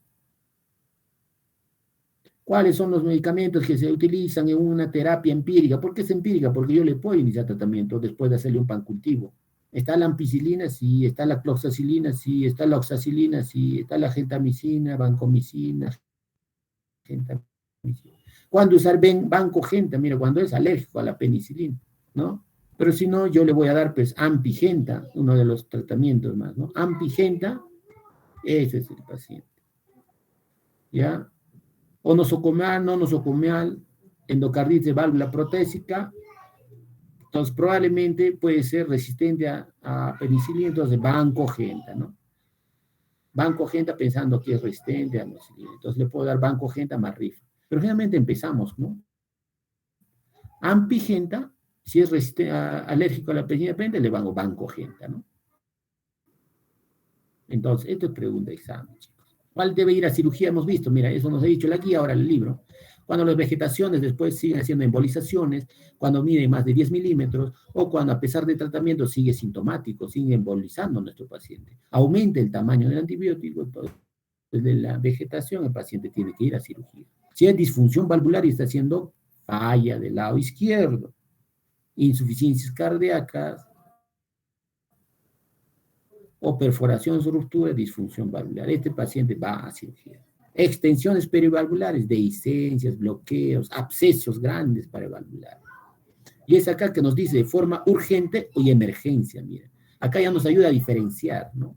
Si la insuficiencia cardíaca, ¿cuándo al mandarlo de emergencia? Cuando, mira, dos situaciones importantes, dos puntos importantes. Si el paciente es shock cardiogénico o hace edema agudo de pulmón, el paciente va de emergencia. Lo diagnosticas, ya lo debe estar llevando a sala de operaciones con el cirujano cardiovascular. Y mientras tanto, hacer pues urgente, hacer un tratamiento urgente, si hay compromiso de válvula y no hace shock cardiogénico, no hace edema. Si no hace shock, no hace edema. Infección no controladas.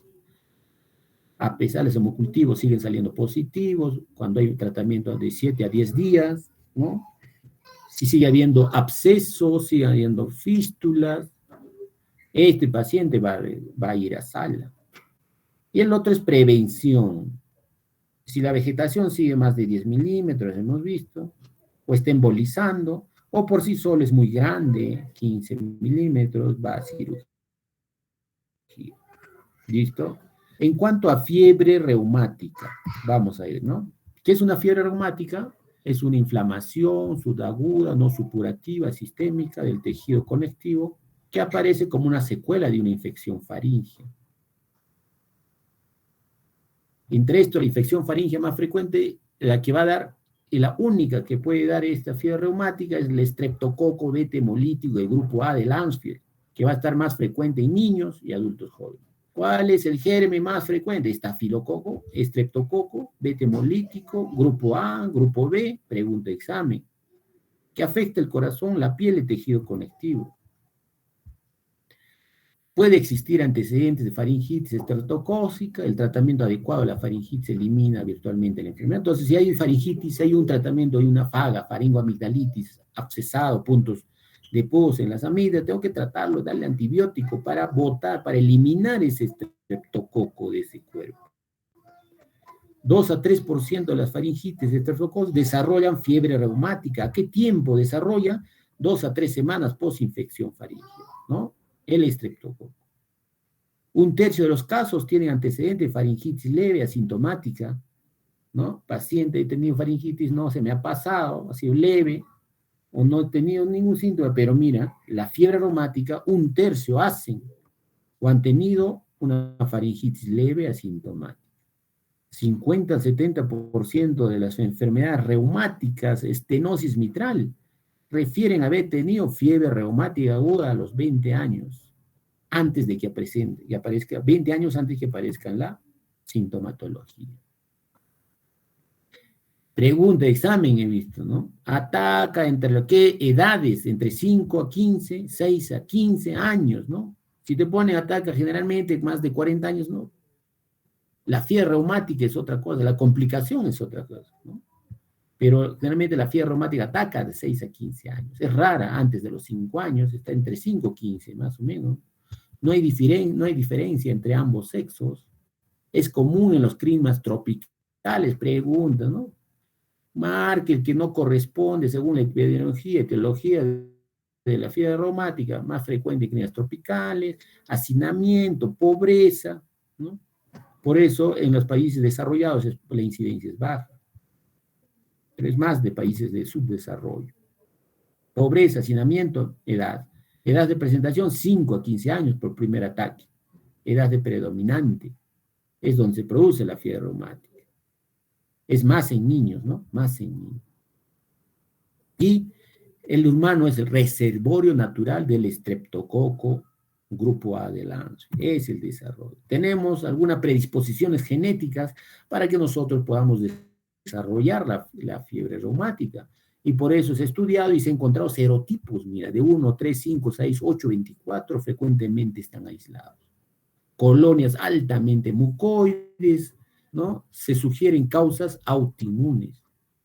Hay una reactividad cruzada del antígeno del estreptococo grupo A del AFE y los tejidos cardíacos, cerebrales y articulares. ¿Cómo se vio esto? Que la proteína M de ciertas cepas reumatogénicas, la proteína M, comparten ciertos epítopes, como la proteína de ¿con quiénes? Con la proteína de la miocina cardíaca, de la membrana sarcolema, a nivel articular y a nivel cerebral. Comparten algunos fenotipos. Por lo tanto, habrá una predisposición genética. Hay asociación de algunos de los alelos, de alelo de histocompatibilidad tipo 2, HLA2, ¿no? El uso de técnicas aloantígenos, linfocitos B, que son propensos para fiebre reumática. También se ha encontrado asociación de elevada concentración de lectinas, unidoras amanosas circulantes, polimorfismo de factores de crecimiento tumoral, transformante beta 1 o inmunoglobulinas. En estos trastornos inflamatorios afecta al corazón, va a afectar la piel, el tejido conectivo, se genera como una complicación de faringitis. ¿Por qué tipo? Germen, estreptococo beta hemolítico del grupo A de Landsfield. Hemos visto que se da solo 2 a 3 semanas después de la faringitis aguda. Puede producir afectación cardíaca derivada de una autoinmunidad cruzada que hemos visto por la proteína M entre antígenos bacterianos y cardíacos. Va a afectar a todo el corazón, ¿no? Se afecta específicamente cardíaco, todas las capas, pericardio, miocardio y endocardio. Solo la produce este estreptococo beta hemolítico grupo A de la, solo la produce este, ¿ya?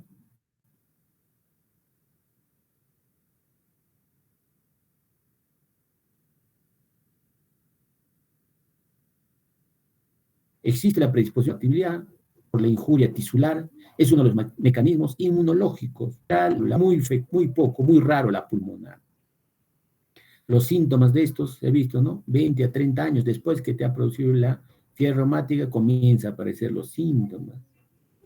O cuando ya la fiebre reumática aguda se resuelve, ya pues aparece en años, ¿no?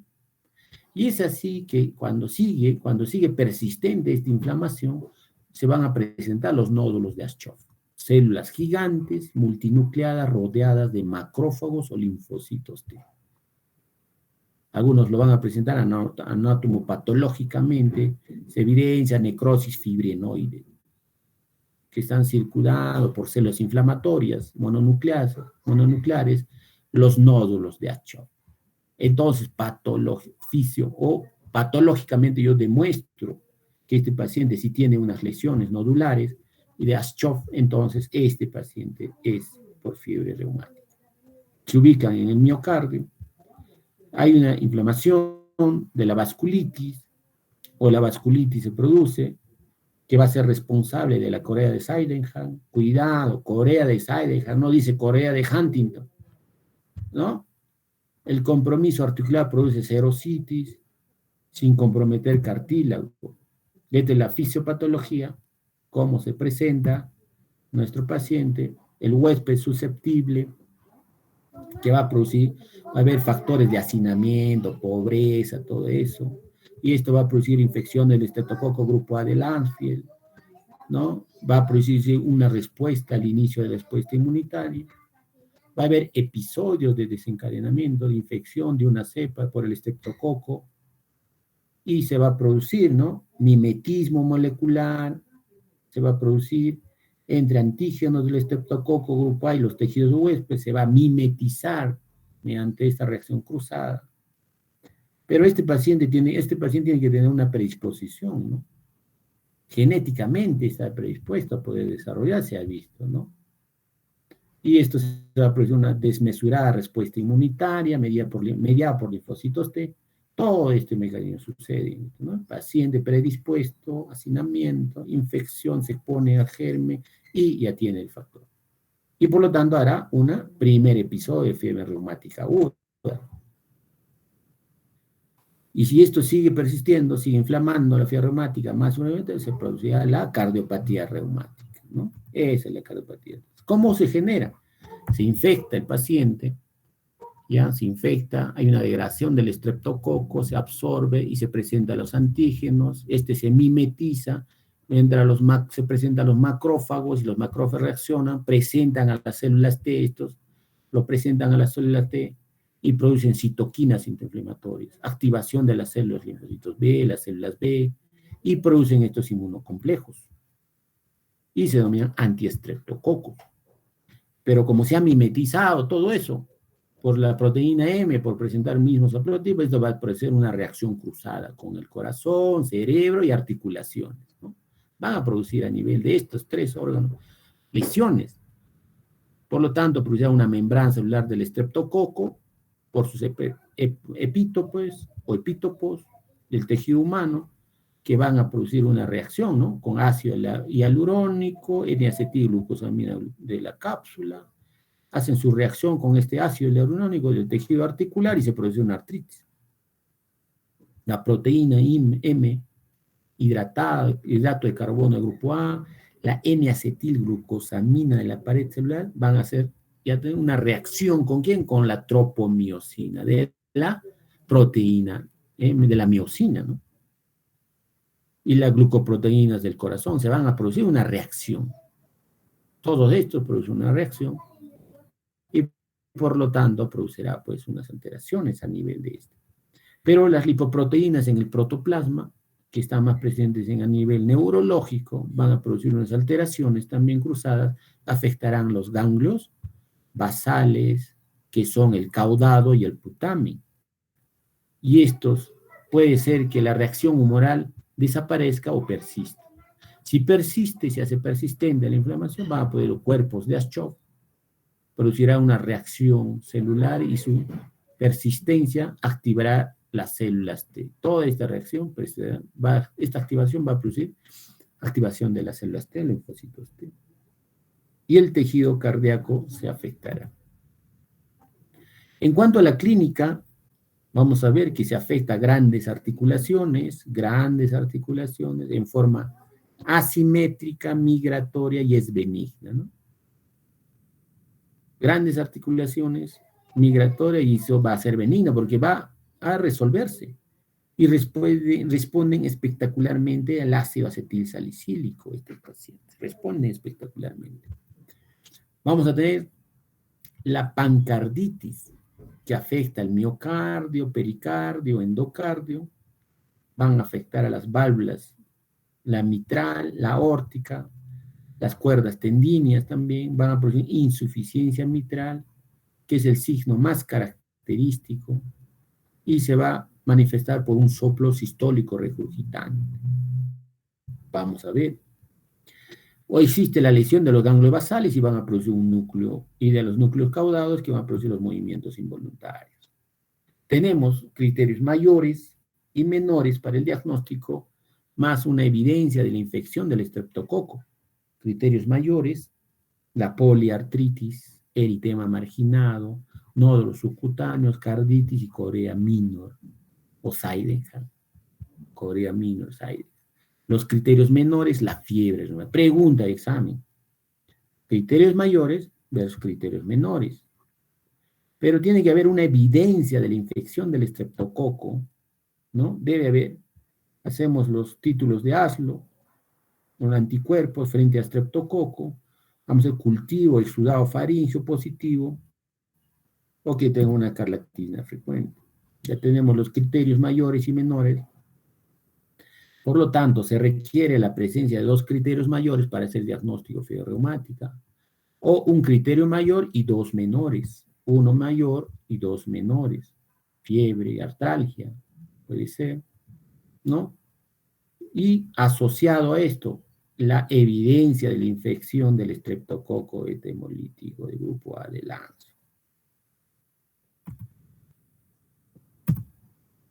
Ahora, ¿cuánto a la clínica? Ahora, desglosando la clínica, vamos a tener una clínica de carditis, ¿no?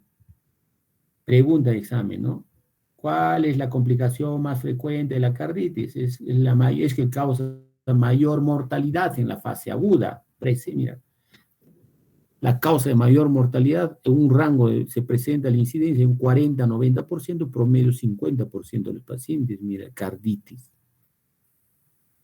Esta miocarditis puede presentar taquicardia, arritmias, signos sugestivos de carditis reumática. Hemos visto en el primer gráfico donde aparecía el corazón y producía un soplo patológico, ¿no? Ese soplo puede ser sistólico apical o mesosistólico, asociado a una carditis, fase aguda de la fiebre reumática, denominado Cara-Coombs. Pregunta, examen.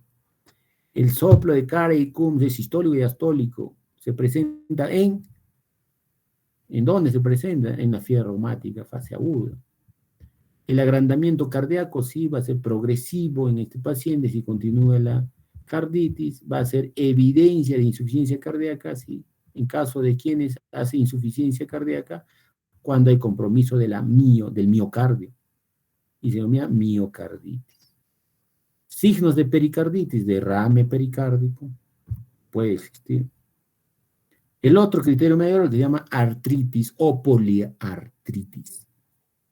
Rango de presentación, un 70 al 100% de pacientes con fiebre reumática van a hacer una artritis, ¿no? Poliartritis. Existe signo de flogosis articular, afecta a grandes articulaciones generalmente. Una grande articulación, pues rodilla, tobillo, muñeca, codo. Y son asimétricos, migratorios. Hay resolución espontánea, se sanan, hemos visto, ¿no? Se van a sanar. Y si tú le das el santo remedio, salicilatos, ¿no? ¿Qué pasa? Mira, hay una cosa que si el paciente produce una recuperación completa, porque así debe ser la artritis en fiebre reumática. Si no desaparecen a las 4 semanas de haber planteado ese diagnóstico, hay que pensar en otros diagnósticos diferenciales. Entonces, semiológicamente sale que la artritis, a nivel de las articulaciones, se dice que la fiebre reumática lame las articulaciones y muerde el corazón. Y también se denomina como una artropatía de Jacob. Corea de Sydenham, el baile del Zambito. No estamos hablando sobre Corea de Huntington. Marque el criterio mayor, Corea de Huntington, excepto, les ponen todas las Coreas, pero ustedes memorizan solo Corea, Corea, Corea, pero no saben qué es Sydenham o Huntington o baile de Zambito. Mira, ¿cuáles son las características de este Corea? Rango de presentación de incidencia de 3 a 30%, promedio 15%, más en mujeres, más en mujeres. ¿Y por qué era? Porque había inflamado los ganglios basales, el núcleo caudado, el núcleo putamen, ¿no? Y se asocia a regurgitación de la válvula mitral subsecuentemente. Su periodo de latencia es 3 meses o más. ¿Y cómo se caracteriza? Miren, hay movimientos involuntarios que son incoordinaciones musculares, el paciente es lábil emocionalmente, estos movimientos involuntarios son espasmódicos, no tienen finalidad y generalmente está despierto, el paciente está despierto, duran de 1 a 2 semanas, hacen hipotonía, falta de persistencia motora. Y el otro criterio mayor que se denomina eritema marginado, presente en un 5% de los casos, es un signo altamente específico, es un rash macular de borde activo, no pruriginoso, de 1 pulgada de diámetro, equivalente a más o menos 2.54 centímetros, que se ubica ¿en dónde? En tronco y extremidades proximales. Tiene un centro pálido, centro inactivo, es un borde pruriginoso. Dura pocas horas, ocurre en pacientes con carditis, ¿no? Miembros superiores, proximales, borde pálido, borde activo. Centro pálido, borde activo, ¿no? Pruriginoso. Y los nódulos subcutáneos, que presentan más o menos de 5 a 10% de los casos, afectan superficies extensoras del codo, rodillas, tobillos y nudillos.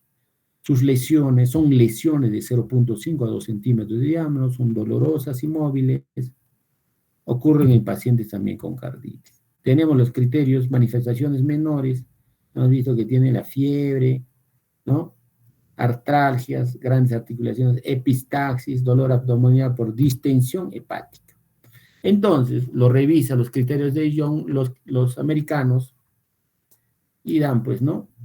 Lo pone población con riesgo bajo y ponen población con riesgo moderado alto. Comparan, los dos tienen corea, eritema, nódulos subcutáneos.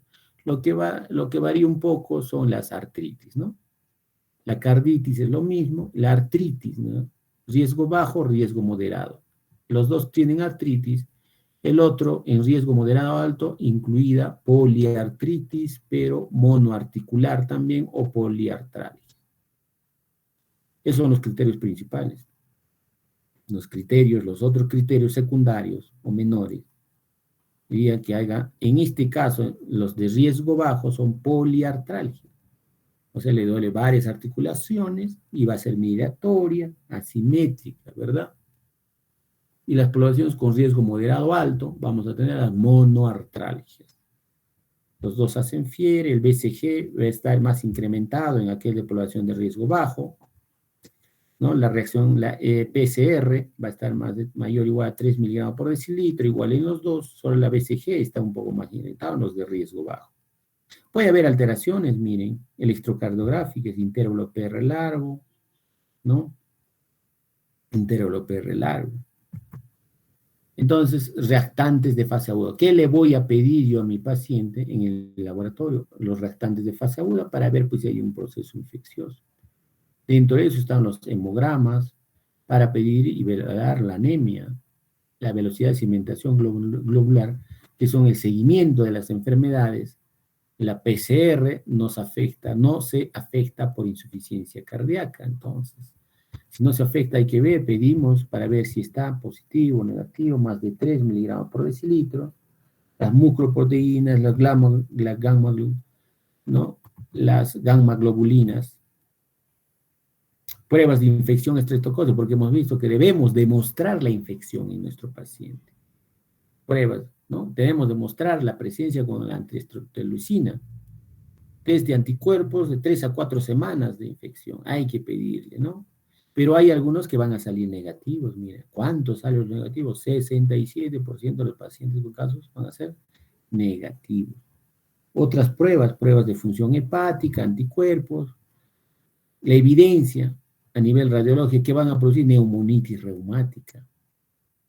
Puede ser cardiomegalia, derrames pericárdicos, edemas pulmonares, redistribución de flujo en la radiografía. En cuanto al electrocardiograma, vamos a tener un PR prolongado, un bloqueo auriculoventricular, puede haber taquicardias de la unión con disociación auriculos ventriculares, cambios inespecíficos del ST aplanados, rectificados, puede haber arritmias o generalmente puede tener un electrocardiograma normal. El ecocardiograma nos va a ayudar a ese diagnóstico. Evaluación de severidad de la miocarditis, evaluación del compromiso valvular, se reconoce y hace seguimiento a la pericarditis. A ese el ecocardiograma nos ayuda a hacer, ¿no? Diagnóstico. Tiene inflamación, si está inflamado va a ser pues como efusiones pericárdicas, ¿no? Va a ser efusiones, puede haber una pericarditis, o puede haber hasta endocarditis, nos puede ser diagnóstico. Entonces, lo que tenemos que hacer es evidenciar el diagnóstico por el estreptococo.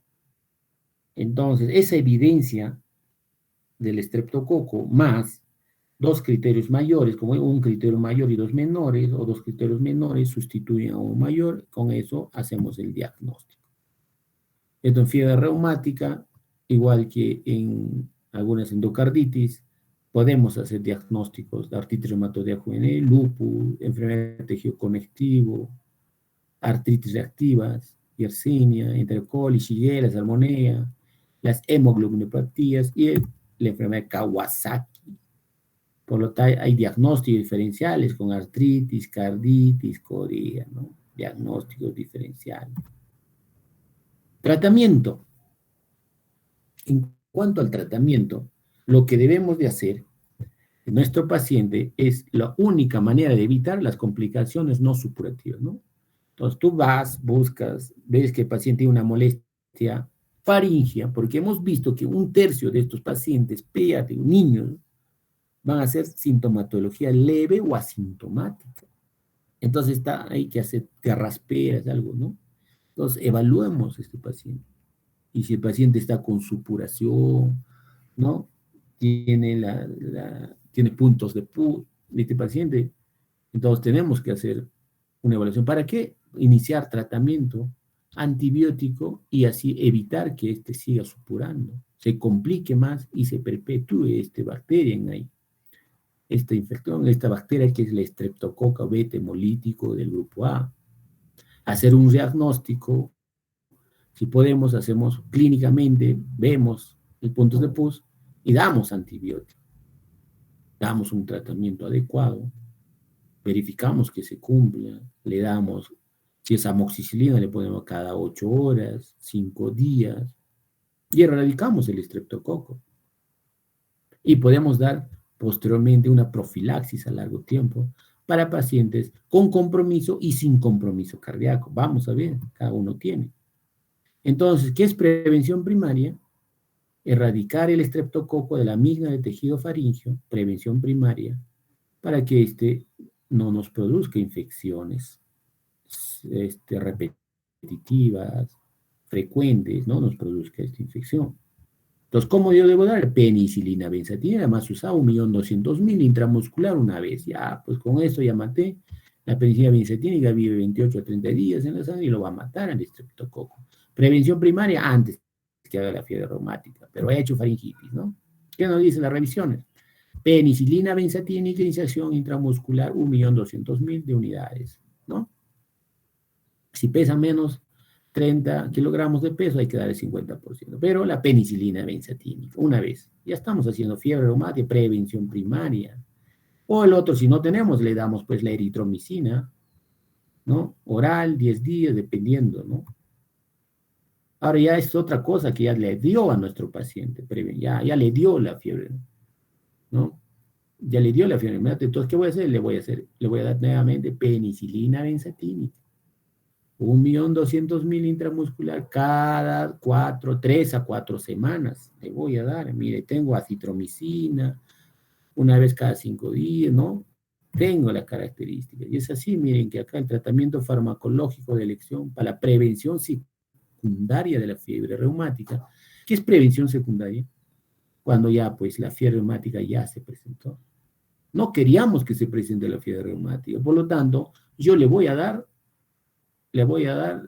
erradicar, le voy a dar un antibiótico, pues, ¿no? Para erradicar y así no se me presente. Eso se llama prevención primaria, antes de que me dé, pero ya estoy en prevención secundaria. Entonces, mira, ¿cómo yo lo voy a tratar a este paciente? Le voy a dar penicilina benzatínica, inyección intramuscular, ¿no? 3 a 4 semanas, cada 3 a 4 semanas, puede ser cada 4 semanas y es un mes. Entonces, cada mes. Entonces, ahora acá entra, mira, algo importantísimo. Si es 1.200.000 unidades, ¿no? Se puede dar cada, ¿no? 1.200.000. Entonces, cada mes, cada mes, cada mes. Ahora vamos a ver. Solo así, ¿y qué hago? ¿Cuánto tiempo? O eritromicina, 250 miligramos, 2 veces al día, en la mañana y en la noche, mañana, noche, mañana, noche. Los demás no tenemos, no penicilina, sulfamida, ¿no? Estos, pero mire, ahora, estos dos, los que usamos generalmente la penicilina, ¿cómo lo vamos a dar? Lo vamos a dar de la siguiente manera. Buscamos una situación. Paciente tiene sin evidencia de carditis, paciente con carditis. Si no tiene evidencia de carditis nuestro paciente, le vamos a dar, ya ha hecho fiebre reumática, ¿no es verdad? Estamos en el contexto ya que hizo fiebre reumática. Pregunta de examen es esto, chicos, ¿no? ¿Cuánto yo tiempo le voy a dar de tratamiento profiláctico y prevención secundaria a nuestro paciente con carditis durante 10 años tras el último episodio o hasta cumplir 25 años como mínimo, la más larga de los dos? Pero si no tiene evidencia de carditis, solo 5 años o hasta cumplir 18 años después, ¿no? Pero si ya tiene, mira, pero todavía tiene insuficiencia valvular, ya tiene un soplo diastólico, te pone, ¿no? 3/6 con tril sistólico, con irradiación axila, ¿cuánto tiempo le vas a dar? De por vida. O ya le hemos mandado al paciente, ya está cirugía cardíaca, ya ha hecho cirugía cardíaca, ya le han cambiado la válvula porque ha hecho una resucitación, ya está. Entonces, ¿cuánto tiempo le voy a dar? De por vida. Pregunta de examen. Eso ha sido pregunta de examen, es pregunta de examen, será pregunta de examen. Porque es fácil de usar, pues la penicilina benzatínica. Y lo pueden usar, sí. No estamos usando. Pacientes están complicándose. Y están llegando a hacer prevención secundaria. Todos debemos trabajar en prevención primaria. Es así, mira. Duración de la prevención, presencia de factor de riesgo, ¿no? Factor de riesgo para fiebre reumática, presentación, ausencia, compromiso cardíaco, con compromiso cardíaco, ¿no? Tiene cambio de válvula o ya tiene la insuficiencia valvular severa, en la profilaxis es antibiótica de por vida. Y después de la cirugía queda con profilaxis, ¿no? Queda con profilaxis cada mes, cada mes, cada mes. Sin compromiso cardíaco se trata hasta los 18, 20 años o 5 años después del episodio agudo. Listo, hemos hecho. La carditis que vamos a dar, ácido acetil salicílico, leves o moderados, corticoides, usar en casos severos con insuficiencia cardíaca, ¿no? Que puede ser salicilato, prednisona, metilprednisolona, y reposo en cama. Para la artritis hemos visto salicilato, ácido acetil salicílico, 50-75 miligramos por kilogramo, 2 semanas, ¿no? 2 semanas tiene una respuesta espectacular. Paciente se va a curar 2 a 3 días de iniciado el tratamiento.